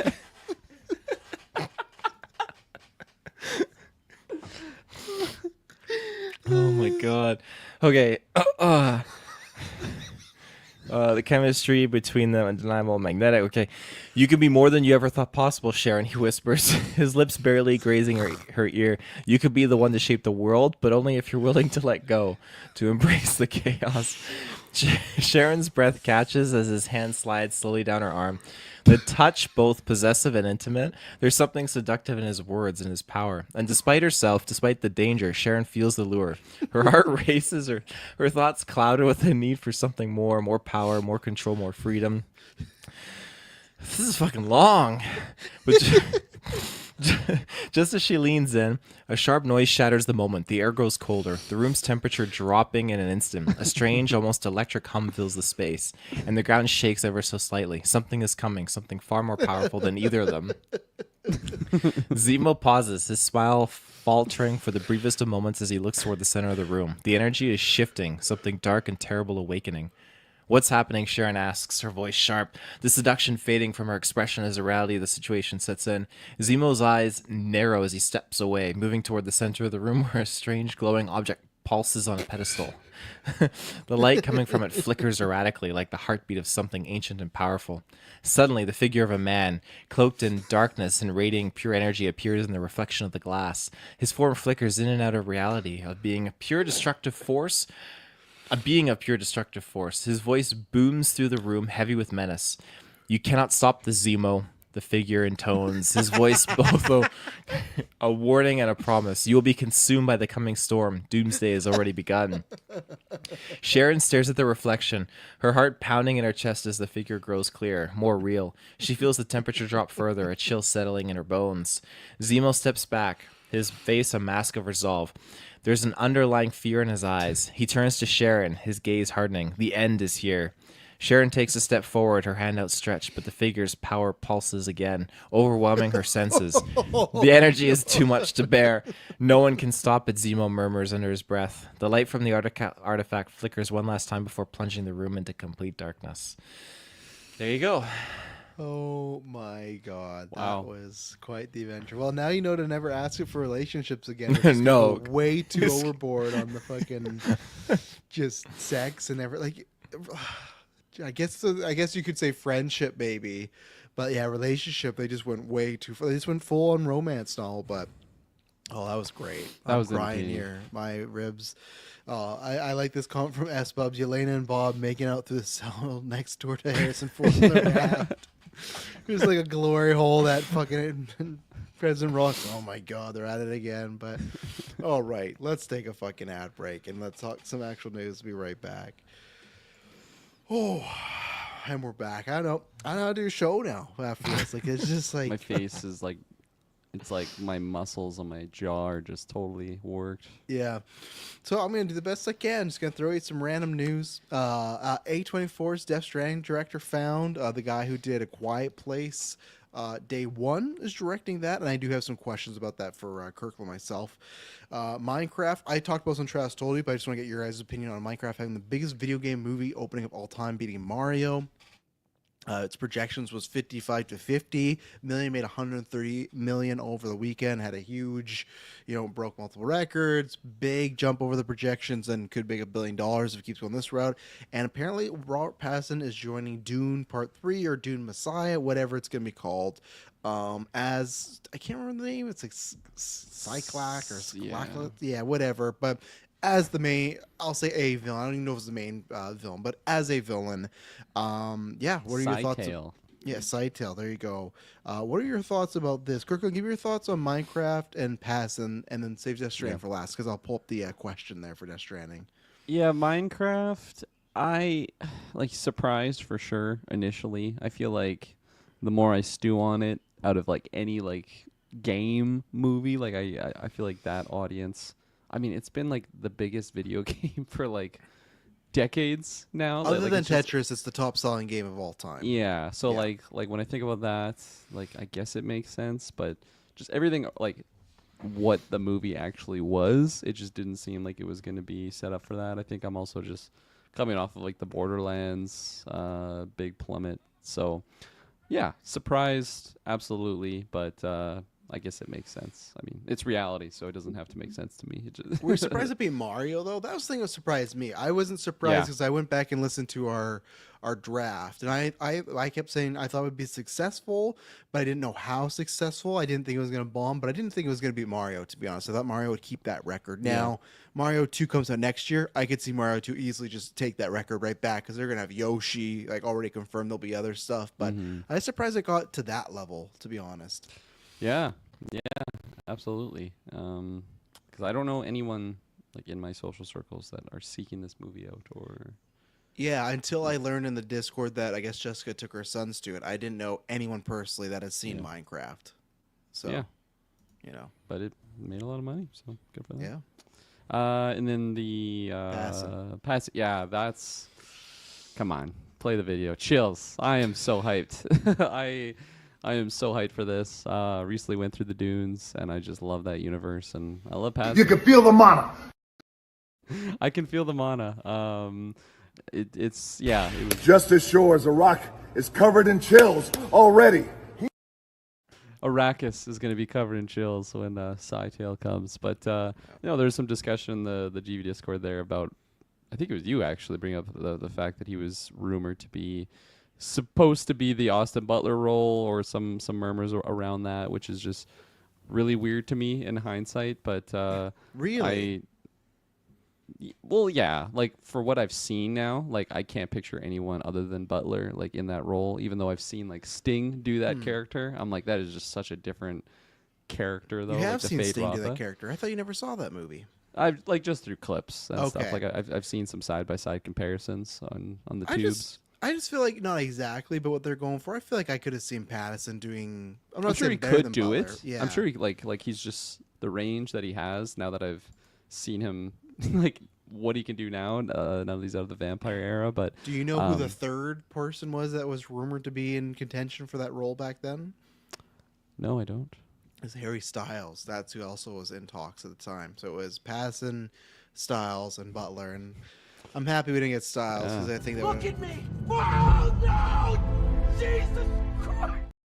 Yeah. Sometimes I just see clips we haven't used in a while, so I'm like, you know what? They're worth using. I actually don't think it's like Austin Butler, bad. Robert Pattinson. It's just like they're in such a caliber of like talented yeah. actors, and it's just like throwing in Harry Styles in there. No major disrespect to the guy or anything, but like just completely caliber or different caliber. I mean, but no, this just gets me so giddy. I was super pumped when I saw this, and yeah, all positives. And Death Stranding. Obviously, did you see Quiet Place Day 1? Never seen any Quiet Place anything. There you go. And you didn't see Nicolas Cage's Pig, right? No. I don't. So then I can talk on that stuff after, but I will go to the God Loves Me 69's questions as personally, and you can join Patreon and ask questions anytime we do newscasts. He said, I personally haven't heard anything about A24 and DS being linked. Well, God Loves Me 69, that's why you should be subscribing to the GeekVerse podcast. We've talked about this a few times. They've even made an A24 Death Stranding shirt that I bought. So if you were listening more, you'd know. I'm just busting your balls because you betrayed me on trivia. But do you think there will be recasting, or do you think there will be a different cast with entirely than the game? And finally, does Death Stranding need a movie adaptation, or is it perfect the way it is? Could the movie be a substitute for the game? Finally, going to be judging through it myself for DS2. Looks awesome, and I need all the backstory. So I feel like he kind of threw like a bunch of scenarios out there, right? Of like, would you like a recast? Would you like the same cast? Something in a different world? And that's where I will say so far we've heard, and we also heard that Ari Aster is producing this. We've heard nothing about that. They're just saying we're making Death Stranding movie A24. They've never said it's adaptation. It's not new. We have no news whatsoever. So before my laptop dies, Kirkland, what are your thoughts of like what's the route that they should go? Obviously, you haven't finished Death Stranding, but you've played enough of it to kind of know the world. Obviously, many big actors are in that game. What do you think is the best route to go for the movie? Yeah, I mean, it's such a expansive like world that we're introduced to in that adventure. Of course, we follow like Sam, our protagonist, who's the great and powerful Norman Reedus, and it's a very like it's a story just following the world, following his shoes, seeing the world through his eyes. But I could easily see multiple different adventures that you can do with completely different actors and actresses just in this world, different porters. like just like there's many different little factions that are touched upon in that universe that I think you could easily just do a story that's not just Sam's story. You could even talk about like the legend of Sam Porter, like without having Norman Reedus in there. Bridges. So yeah, I think it's very doable. I think it's easier to do it that route, like not just trying to redo or like retell the story of what was done in the game. Because personally, I wouldn't like unless you actually have all of the main like actors. Like even then, it's just like would the director, because you said the director's named. Yeah, it's the guy who did Quiet Place and Pig, so 2 very good movies.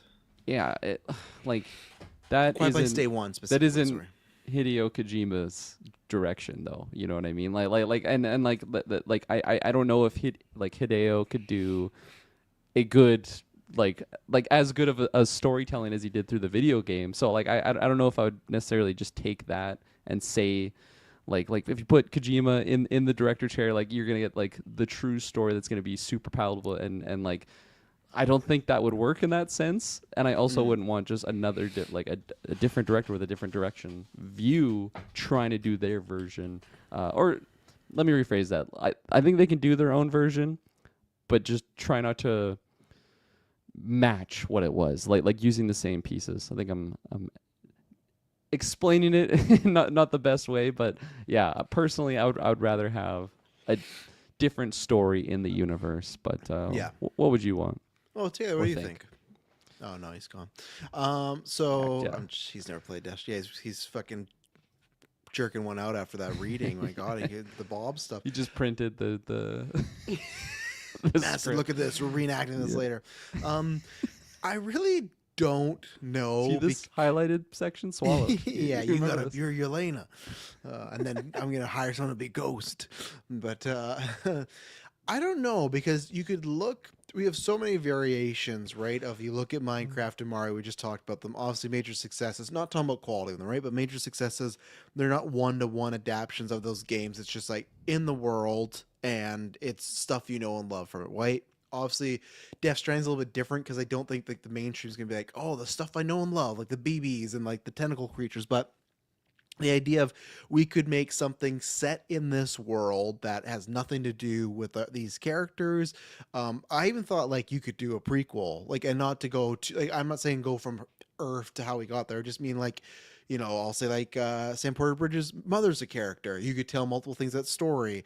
There's BB's father is a character. You could tell stories there. Like there's aspects you could do, and I'm not saying make it too prequely where it's like this leads like right in the game and now you can play the game. No, just something that takes place in the past and that could, you know, give more context to the game, but nothing that you have to watch or play.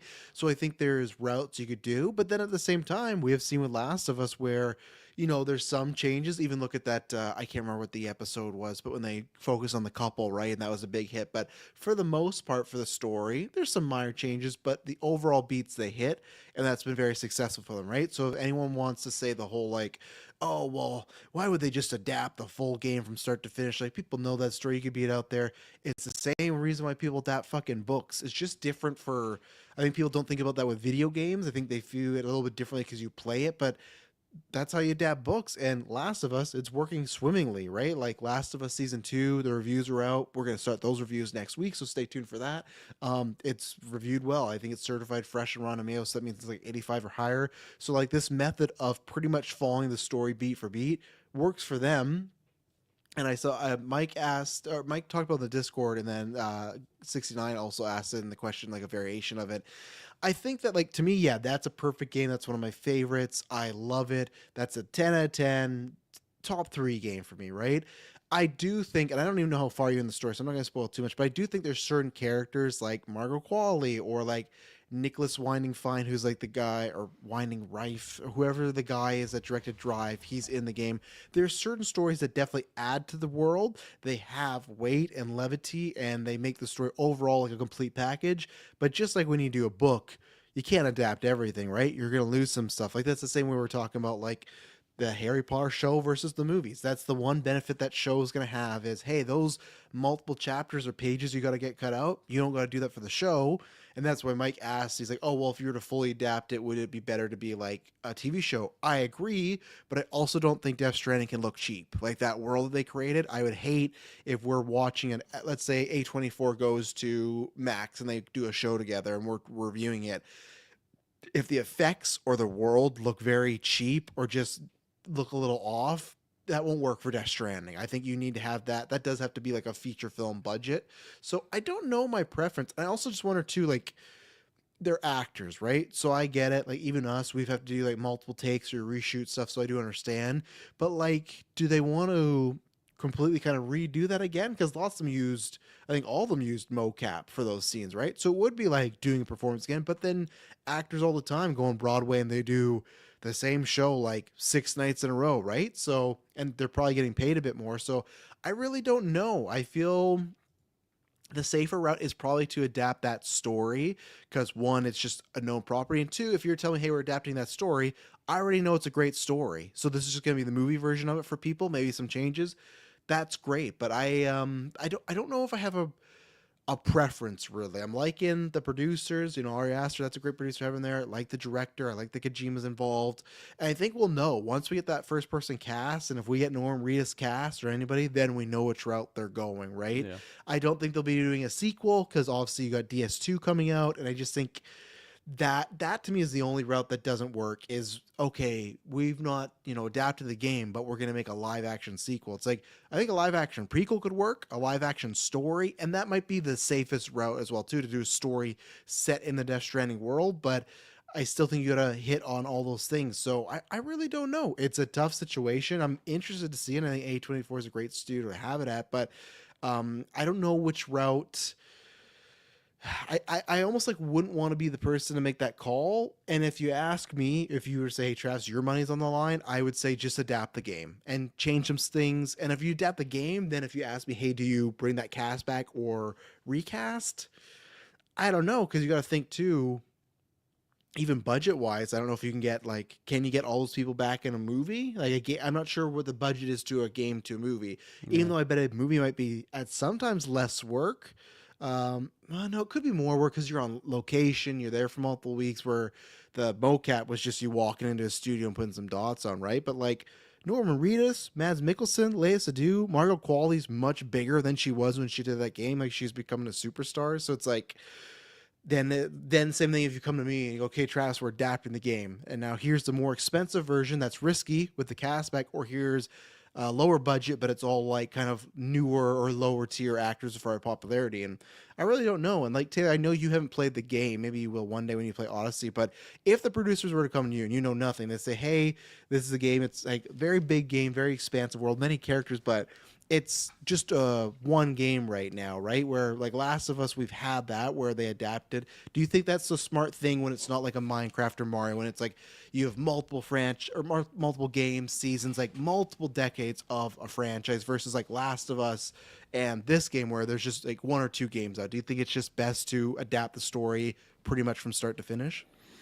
Well, my main question would probably be, are the main characters in this game, do they have an impact that drastically changes the outcome for everyone else on the planet and the planet itself? Are they like the main hero, or is it just more or less like it's a main story but more like an anthology story? Their actions don't really impact the overall main narrative? No, I think it overall impacts the main narrative because it gets into the political stuff and like the president's involved. So I'd say it's for portions of that world there's big things changed. So I would say yes. Yeah. Then I mean okay, because that would be pretty important to focus on. But if it's not huge, then I think you could mainly get away with doing an anthology, something that's in this world, and maybe that piggybacks kind of not sidelines, but it's to the side, adjacent of what's going on in the main game story. So that way they complement each other. And if you want to play the game, you can learn a bit more and vice versa. So I think that would be the best way to go about it going forward. Because I don't know anything except you're delivering packages and there's these evil entity things that are atmospheric or something like that are trying to find you and will hurt you, and you don't want to fall and drop your deliveries. And I don't know anything about anything else with that game. That's my extent. So it'll be interesting to see because I mean I like Quiet Place Day One. I saw a bit of Pig. I didn't watch it all the way through. Yeah, it's a different type of movie. Different type of movie, yeah. But Are I'm you gonna excited. check this movie out even though you haven't played the game? I'll check it out. Would that be the I'll experience? do it. Yeah. Now, in that situation, same thing. What I was saying. If you're the person greenlighting this, do you get that just cast back like Norman Reedus, everything like that? Do you think that's a need, or do you think that's almost weird, where it's just like you have the game that had actors, known actors, and then you're going to make the movie with those same actors? Where the GA, they might not even care, right? Like, oh, I like these people, but what do you do in that situation with the actor side? I think you do it. Because, I mean, we're going to be seeing that with, I mean, Disney's doing it with Moana and Dwayne Johnson. So I can't think of anything else, but I feel, and How to Train Your Dragon, DreamWorks is doing it with Hiccup's dad. So it's always the old male character. Yeah. Yeah. No, and I feel like there's other ones we've talked about of people coming over and doing that. So you're right, but even though those are big examples, so, and like, yeah, no, like, I could see it. Like I said, other than quality, I feel like all of them probably definitely have a budget, but they're also not the biggest stars in the world, right? But like Mads and Normus and stuff. Norman Reedus, not Normus. Oh, I'm Normus, but Normus Reedus. Yeah, Margaret might be a hard one to get back. But again, there's certain characters you could cut. Maybe that's what you do. Where hey, we want like to me, I think you need and Taylor doesn't play this. Kirk wouldn't know, but I feel like you need Mads, Lazadou, and Norman Reedus. Those are the three musts to me. Yeah. Those are the three mostly main characters. The rest of them you could either recast or maybe cut those out or rework them to maybe, even though like Margaret Qualley's story, like I'm excited, Kirk, and if you hopefully get back there and finish it, like has a very potent, like kind of heart warming and wrenching type of story to it. So there's things in there I would love. And that's where, again, I agree with Mike where, yeah, a TV show would be ideal, but I just, I think, as we've seen with streaming, sometimes those prices can get a little inflated and they don't want to do that. So, yeah. And then I'll keep going because I'm talking right now. What we're talking about, Rob Pattinson. Yeah, I'm excited by that. He's great. I trust Pattinson with anything. Obviously, as usual, who knows what the fuck's going on with the Batman? Because like I just saw like this tweet where like March last year, it's now okay. It was announced like April 2025. It's filming. Well, here we are, and now Pattinson's gonna do it in summer. And then earlier this year, Pattinson said, "Oh, at the end of this year, it's filming." Where now it's looking like this Dune will take him to filming all year.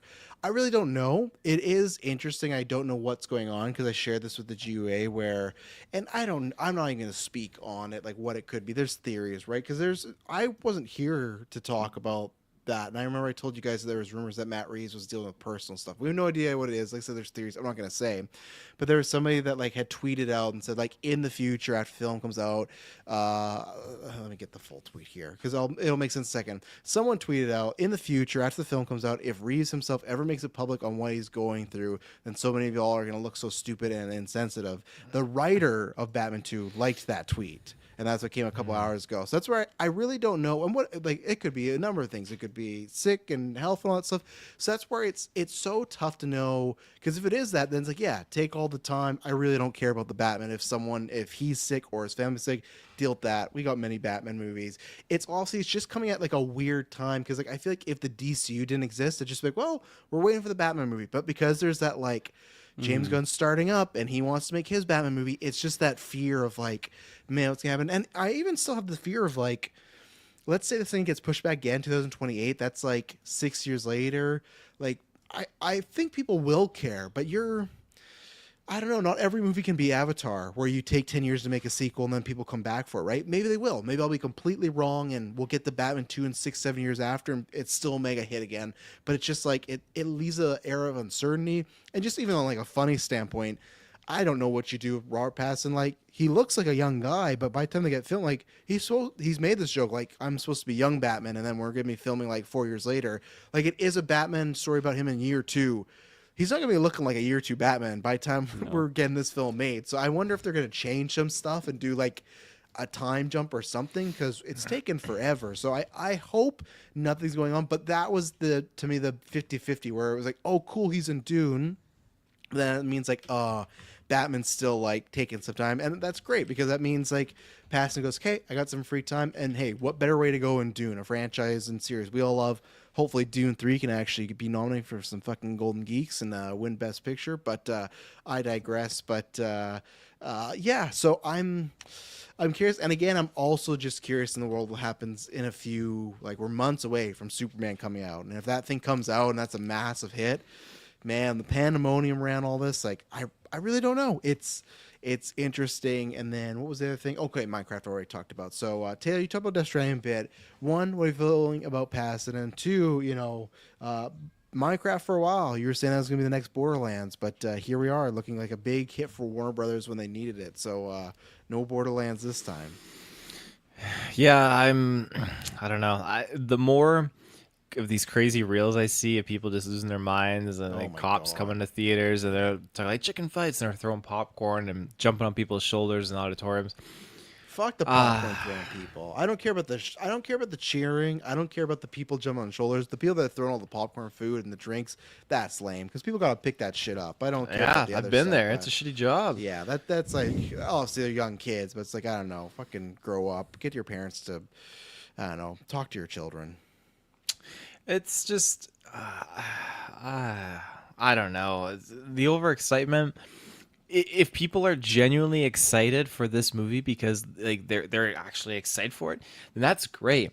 But at this point, if they're doing it just for the meme's sake, and like you said, like trashing the place and throwing shit all over the place just for the meme's point, then yeah, what the fuck are you doing? That pisses me off. The fact that this movie is doing so well financially, that's.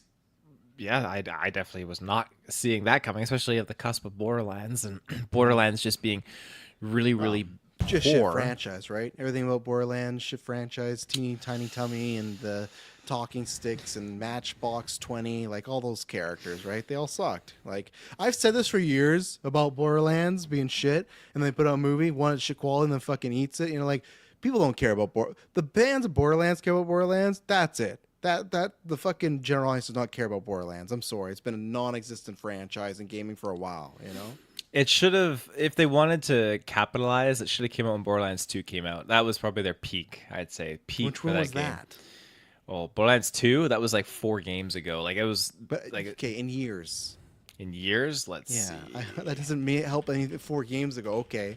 What's, like, 2012. 2012. So they should have, the same year Avengers came out, we should have been getting a Borderlands movie. Absolutely. Or at least 2013. There's so much.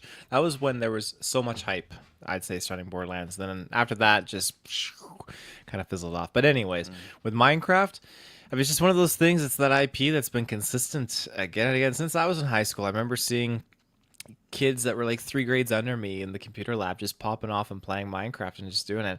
And it was a game I never got into, never wanted to really jump into it, but I people love the game, and that's fantastic. It's cool to see people building around in there and building the stuff. But yeah, Jack Black, I mean, he's now tapped 3 video game movies, and one of them is over $1 billion. This one is doing very well, and the other one is Borderlands, which is whatever. But oh, right, he was in that. I forgot he was the voice of like Claptrap. So Clapper McHapper. Yeah, guy? Yeah. He's definitely, I think, found his probably his niche right now, and you'll probably see him in a lot more video game movies moving forward. Death Stranding, yeah. He's gonna play the Norman Reedus character. He's gonna stand for Bridges. Don't even talk to me on that day. If Jack Black's in a fucking Death Stranding movie, so. Yeah.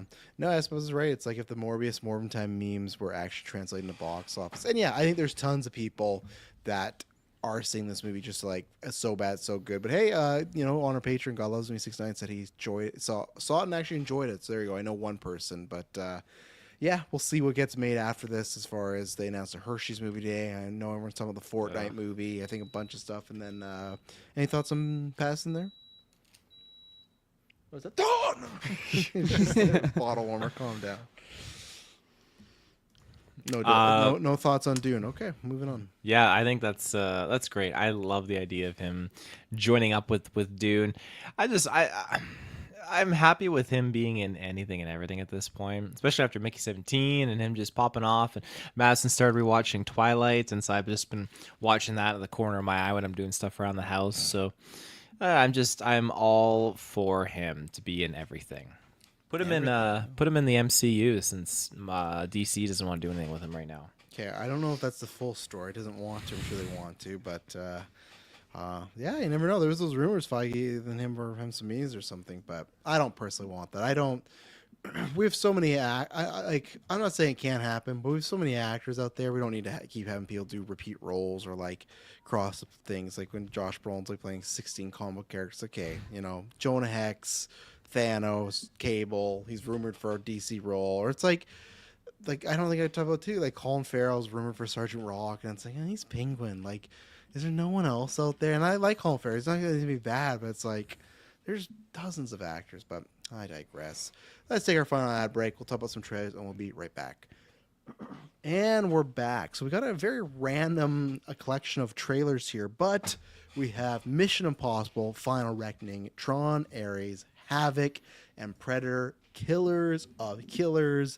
I'll bring up SBub says we'll start here. There's one shot in Mission Impossible where the lights are going out in London. My entity worldwide EMP theory coming true, he says, question mark. Also, Predator anthology show looks awesome. Didn't even know it was happening. So I'm a show, it's a movie. So I'm not sure if that raises or lowers your hype. But yeah, that's been SBub's theory for a while, that the entity throws out EMP and power goes on. That's why he's like using the old school play and everything. I will say, this is tough for me because Mission Impossible, loved this trailer. This got me. I was, chills, juicing at the end, all that.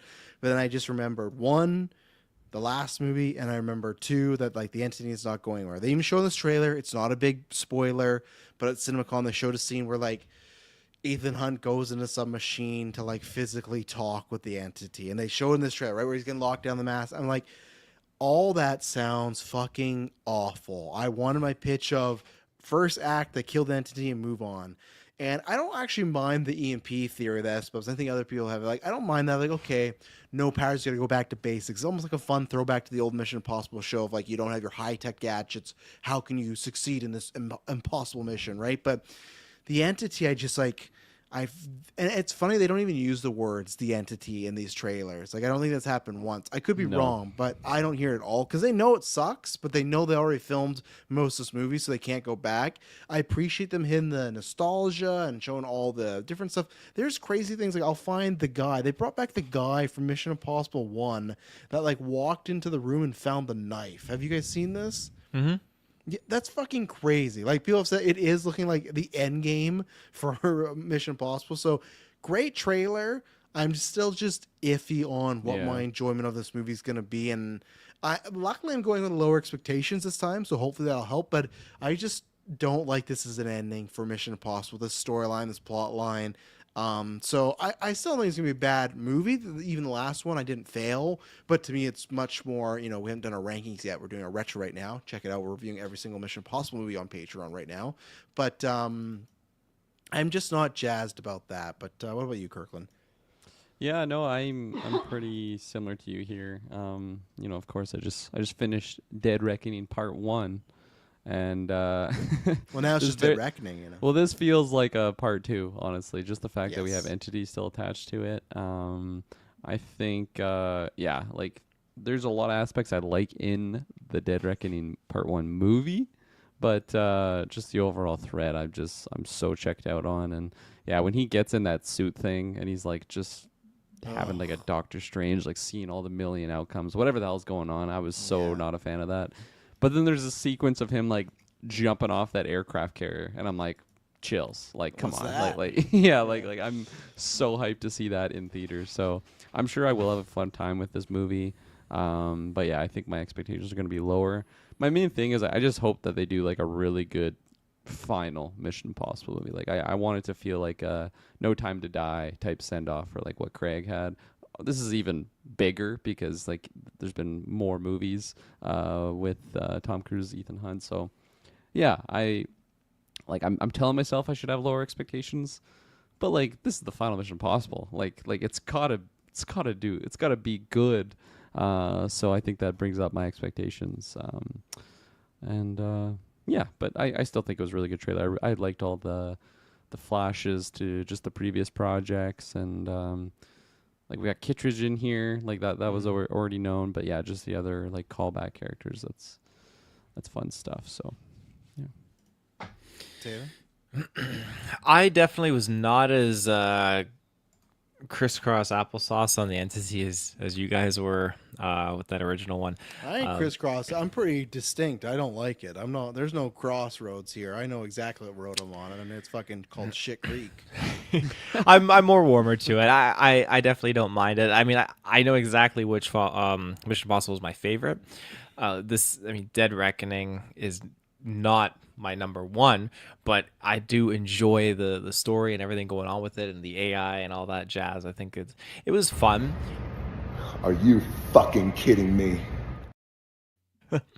I think seeing them, he's suiting up in that entity suit thing. I mean, we saw that in the other one, so I felt like it was kind of expected to kind of make a reappearance here in this one. So I'm not really this surprised. This is looking like advanced, and the fact that he's gonna talk to the entity. Look at me! Oh no! Jesus Christ! I'm Maul right now. He's gonna talk to the entity. I don't know. I think it makes sense. Why not? What are you showing me? Whatever we have, I don't care. I'm editing this episode. Whatever we have, like fuck, man. Like this, I'm gonna be so happy. I'm gonna be sitting in that theater, watch this movie, and then he's gonna start talking to the entity, and then Memories bring back your... I won't forget you, buddy. that's my thoughts to me passing the movie, you know. And then I think I'm gonna see him jumping off the edge.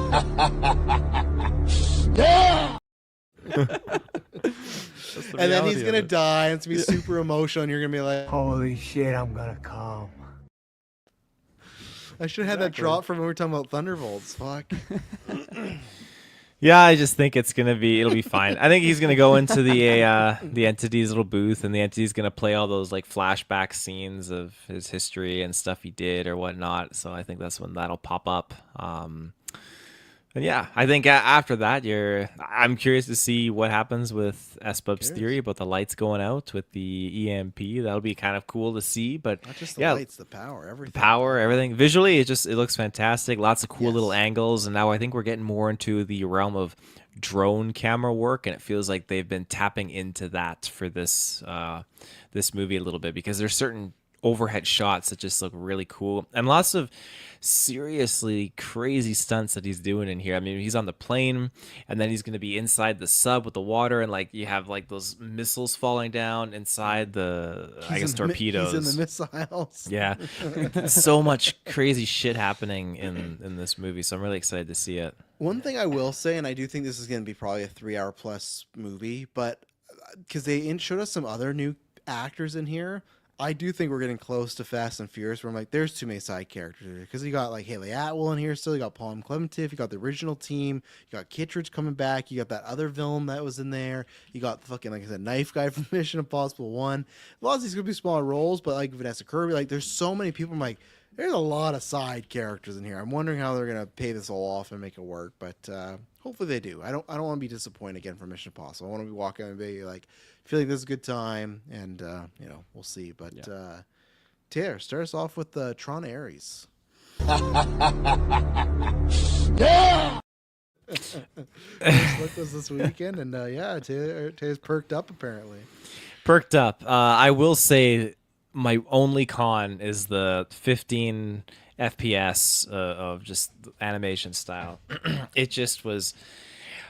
I'm not big on it, and maybe I just need to watch it and grow on it, because I feel like Spider-Man kind of had a similar vibe to this. But when I'm looking at this trailer and I just see how chopped up it's going, like, what?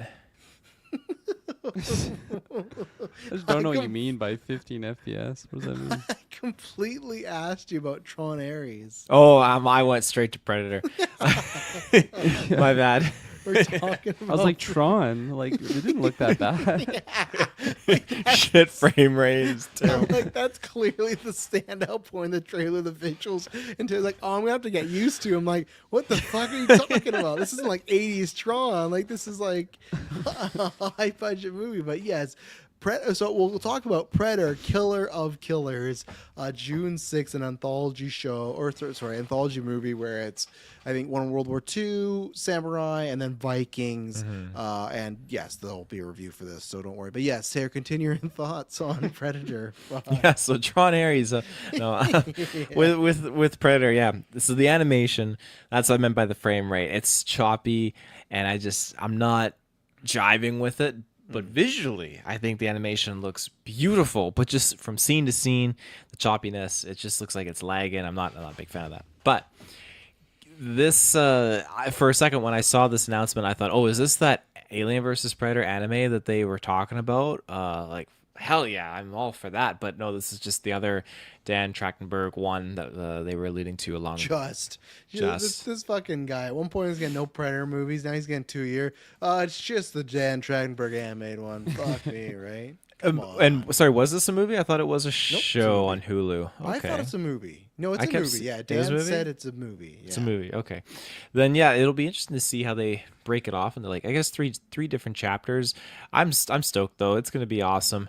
Just getting World War II pilots, and then he said been holding on to this for a while. We insanely made 2 movies that come out this year. Here's the first. Buckle up. So yeah, it's a movie. Okay.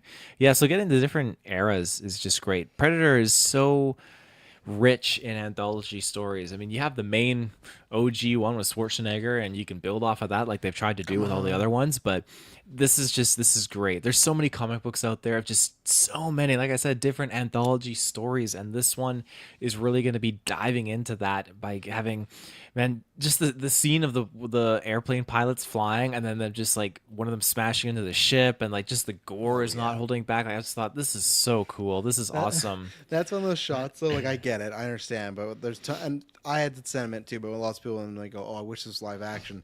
There's tons of shots in this trailer. I'm like, oh, there's a reason this isn't live action. Like, this would be a fucking expensive. Movie if you were to do it this way. You know? Absolutely. Every era just looks great. Like, if there's one era I'm not super like gung ho for, it's probably the Vikings, because I'm not super hot off of Assassin's Creed Valhalla. I feel like that kind of like just saturated the Viking thing for me a little bit. But to each his own. The one I'm definitely most hyped about is just the samurais. That scene when they're all just like, they're in their gear and they got their katanas drawn. It's just like, oh fuck, here he comes. This is great. But I think it'll be interesting to see the different types of predators. I'm very, very simple. I love that OG Predator. Like, that's my go-to. That's Simple my guy. Taylor. Simple Taylor. I love the OG Predator. That's my go-to. And so when they introduce different variants, like beefy boy in this trailer, there for sure is. You remind me of the Predator, the Super Predator from the Predator. Yeah. But yeah, there's different types, different variants, and I totally get that because you have so many different clans out there hunting and doing all these different things. So I can understand that. I can get on board with that. I just don't gravitate to it right away. If I had my pick, I'd say, okay, always just do the original. I like the original, but seeing one that has like an eye patch over one eye and like lots of like their faces like exposed and stuff like that, it's fine. It's not really like cock out. It's not my go-to design for a Predator, but I still think that a lot of these stories are going to be really, really awesome. And right now, it's a tie between like the World War II. I'm pretty sure it's World War II. Might be World War I. I'm pretty sure it's World War II. Actually, I don't know now. Now I'm thinking it was World War One because no, like I can't. I think I'm sure I think one what of the two planes were. It's 2. One of 2. That's one of 2 world wars. But yeah, that and the samurais. Those are my two peak stories that I'm looking forward to the most out of this. So yeah, Kirkland. Which war was it? Juicy. One of the 2. Yeah, I feel like I probably talked about this multiple times, and I did not process what this actually was till I saw it here, and I got very hyped on this. I think this is just such a fun idea. Yeah, I was all in on the animation. I liked it. It very much reminded me of Arcane on Netflix, like the League of Legends show. Just like the art style was very, very similar. Yeah, no, I think this is so fun to just basically like the Star Wars Visions type thing, but just with Predator adventures. Like, fuck yeah, that's such a great idea. And not being tied to like a massive live action budget to like tell these individual stories. You know, we can fit in a bunch of different ones, and I really like the designs of all the different Predators. Yeah, I'm youch it up. Let's go. I also Predator Badlands, right? That's the live action one. Yeah. It's got a trailer out, and I watched that. Nope, it doesn't. You watched the trailer? They Okay, did put a trailer out, but not publicly. There's no trailer out. Okay. Yeah, at CinemaCon. So I saw. I don't think there is. I saw a trailer for Predator Badlands, and I'm like, that's fucking fake. No, this is AI. Elle Fanning's face like looks so AI throughout the whole thing. They had fucking Arnie in there. I'm like, this is not real. and then I see a CinemaCon like Elle Fanning like talking about it, and I'm like, Jesus Christ, please don't tell me that this is the actual trailer. So no, I didn't see it attached to that. So there you go. Confirmed. Not a real trailer out. Did they show clips, Taylor, or trailer? I didn't hear. I was reading a few articles that people were there, got to see a first look trailer at CinemaCon, but that was it. It's probably like a quick teaser, I would imagine. Did you read the description to know if they were lying or not? I could pull up the description.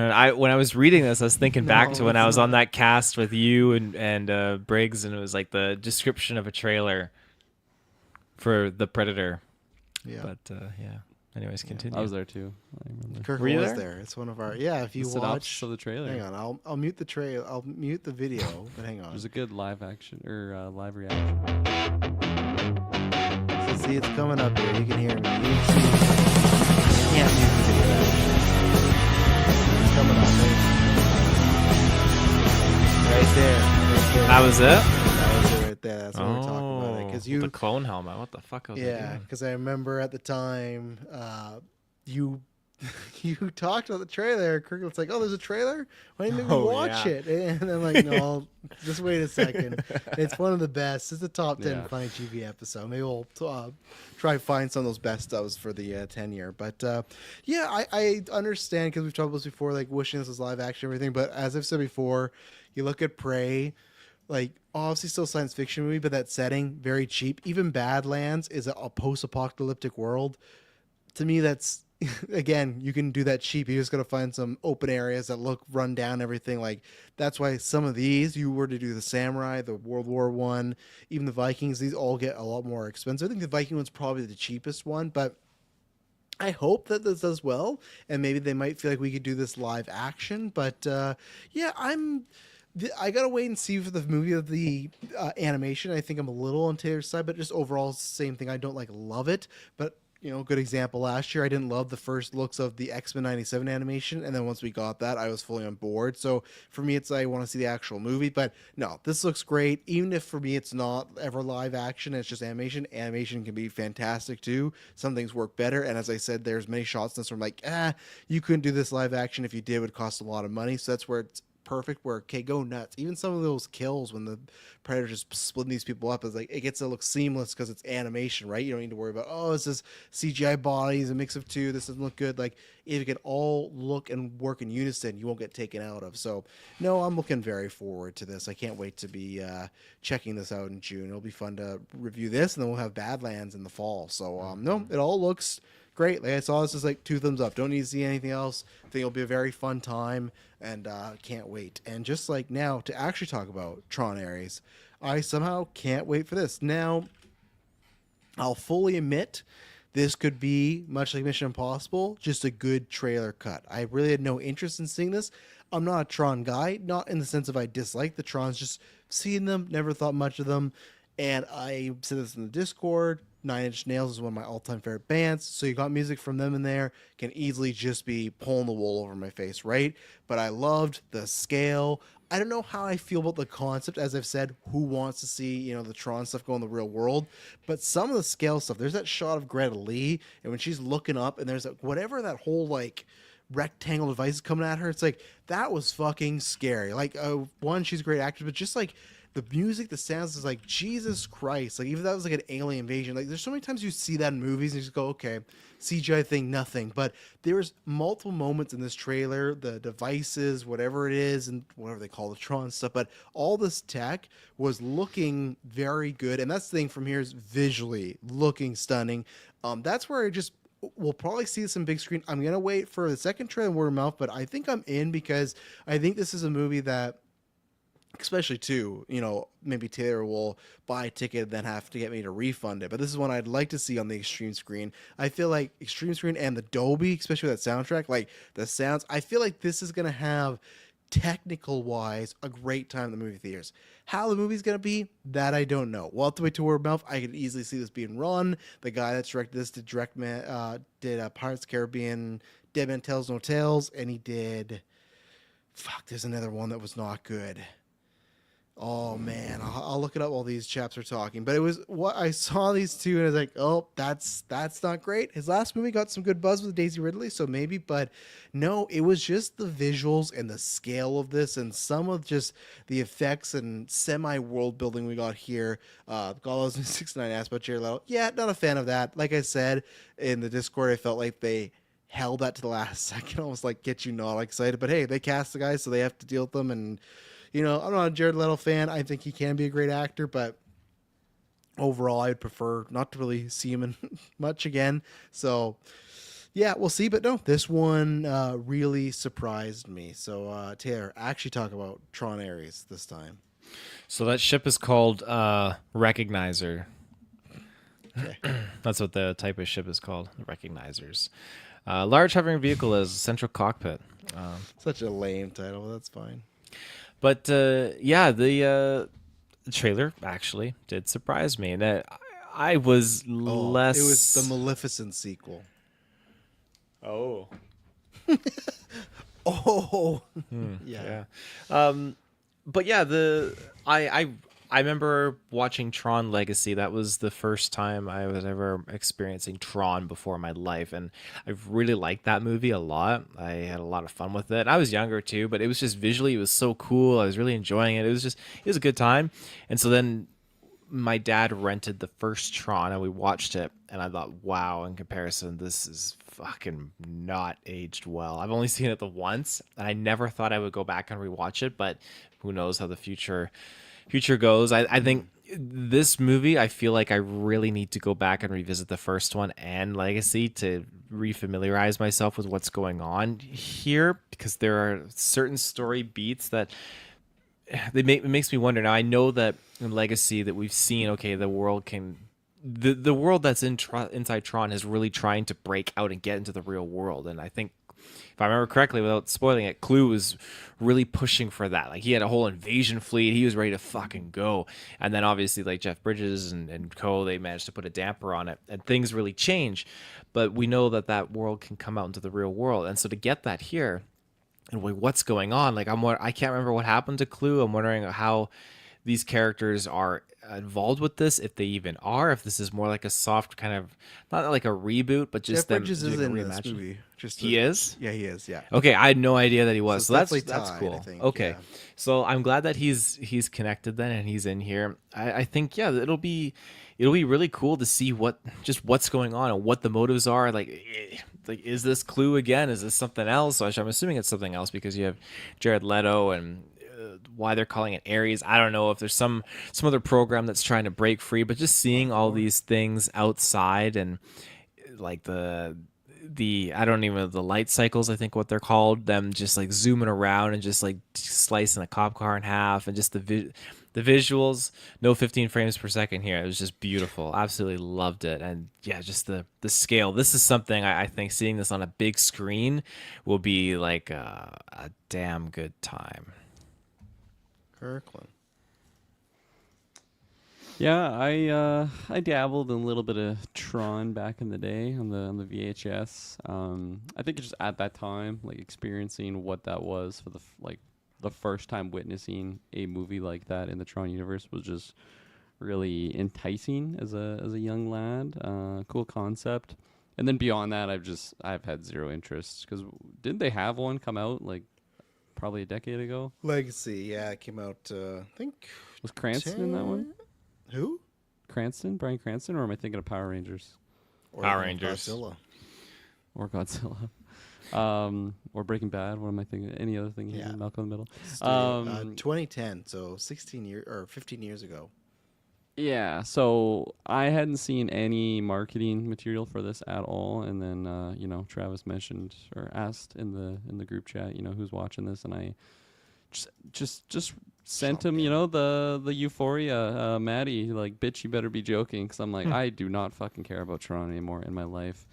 I saw this trailer, and I'm like, damn, we'll see what the schedule looks like, because this looks good, and I'm a sucker for just a good theater experience. I don't think Avatar 2 was a good movie, like, story-wise, but I fucking had a good time in that theater. Like, I just like visual eye candy. So, yeah, I might be persuaded to see this, and hopefully there's some good buzzing going on around the theaters. It's a couple, if there was a retro too, it's a nice, easy 2-film retro. It's nice. We'll talk. Bitch, you couple best be weeks. joking. We're joking. We're joking now. We're getting in there. We're not Plus, joking. you're going to be gone in Japan in October, so you're going to miss Mortal Kombat. You're going to be missing some other movies, but Tron Legacy, you're still here. Or, no, fuck. Tron Ares, you're still here for, So I'm just saying. Just saying. Absolutely. But and finally, Havoc. I'm not sure if you guys have seen The Raid or The Raid 2, two of the most influential action movies. As you can see, obviously lots of action in this trailer and very stylized and whatnot. I'm looking very forward to this. I was surprised, like, the trailer is, okay, they set up their stars, set up the plot, and then showing lots of action, lots of cool shots. Which, like, The Raid has that, both of them. And if you guys haven't seen them, or anyone listening, highly recommend. That's like a film bucket list you should check off and go watch them, because so many movies that had action after that were inspired by The Raid. But what surprised me is, like, looked like, regular action, of course, be some PG-13 stuff or some blood or whatnot, some injury there. But then, like, that last 15 seconds was just like a montage of gross violence and bad stuff happening. But what I said, Dylan talked about, like, I think last month there was just like a teaser that came out. I'm just very excited to see Tom Hardy back in something where it's like, man, look, he looks like he's a good actor. Like, not saying he's particularly bad in the Venom movies, because he's doing a choice, but this is the Tom Hardy I like. There's lots of good other cast people. I like some of the stuff going on here of, Lawrence Fishburne, of course, Forrest Whitaker being like, oh, I know your secret. Like, you think you know my secret. You don't know the half or whatever. Like, I think there's some intrigue going on there. But if you, like I said, take my word for it, if you've not seen the Raid movies, Havoc's going to have that. And I'm very excited to check this out on Netflix. And I like Timothy Olyphant a lot. I think there was someone else in there that was someone I enjoy. But yeah, good cast, good directors. I like the kind of looks like get from point A to point B with a task, trying to track someone or something down. And I'm very excited. This will be a day one watch for me on Netflix, and I can't wait. And again, I'm excited to see Tom Hardy back in some drama action, Yeah, no, this looked really enticing. Big asterisks on this one. I've been disappointed on Netflix action movies Of lately, course, so yes. I'll have low expectations. I probably won't race to watch this one. I'll wait to maybe hear what you think of it, Travis, and because like everything about it seems like it's up my alley. It's just like, I don't know. I've been disappointed lately, and I don't even know what it is in particular. It's just like overall, it's just not very special or memorable, and there's just not a lot of pizzazz in it. But yeah, the violence looks brutal. I really like the casting.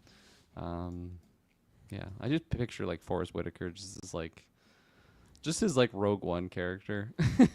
Now, like, that's just who I see him. Lies. Yeah. Just crazy hair, We're getting him back in a couple weeks too. Don't forget. Fuck yeah, I'm ready. And Let's or You deceived me. No. Taylor, end off this episode. Oh yeah, I think it looks definitely up my alley. I remember I saw the first Raid. I didn't see the second one, but I love that first one. So I'm definitely interested in this. Looks like it's a good time. Yeah, Forrest Whitaker definitely caught me off guard seeing him in here, but yeah, it looks like it's a lot of fun. Not playing Saw Gerrera, yeah. It looks like it's a lot of fun, and it's not going to be holding back. I feel like Tom Hardy, he feels like he's... I don't mean this as anything like negative, but he just feels like he's the same kind of character. Even though he plays different characters, I just feel like he's still kind of like he's the same. If that makes sense. A little. Memories bring back your... I won't forget you, buddy. I'm gonna say I'm gonna have to see the movie. I did not get the vibes. At least he was playing Eddie Brock again. No Eddie here, Brock so. vibes. No. Fair enough.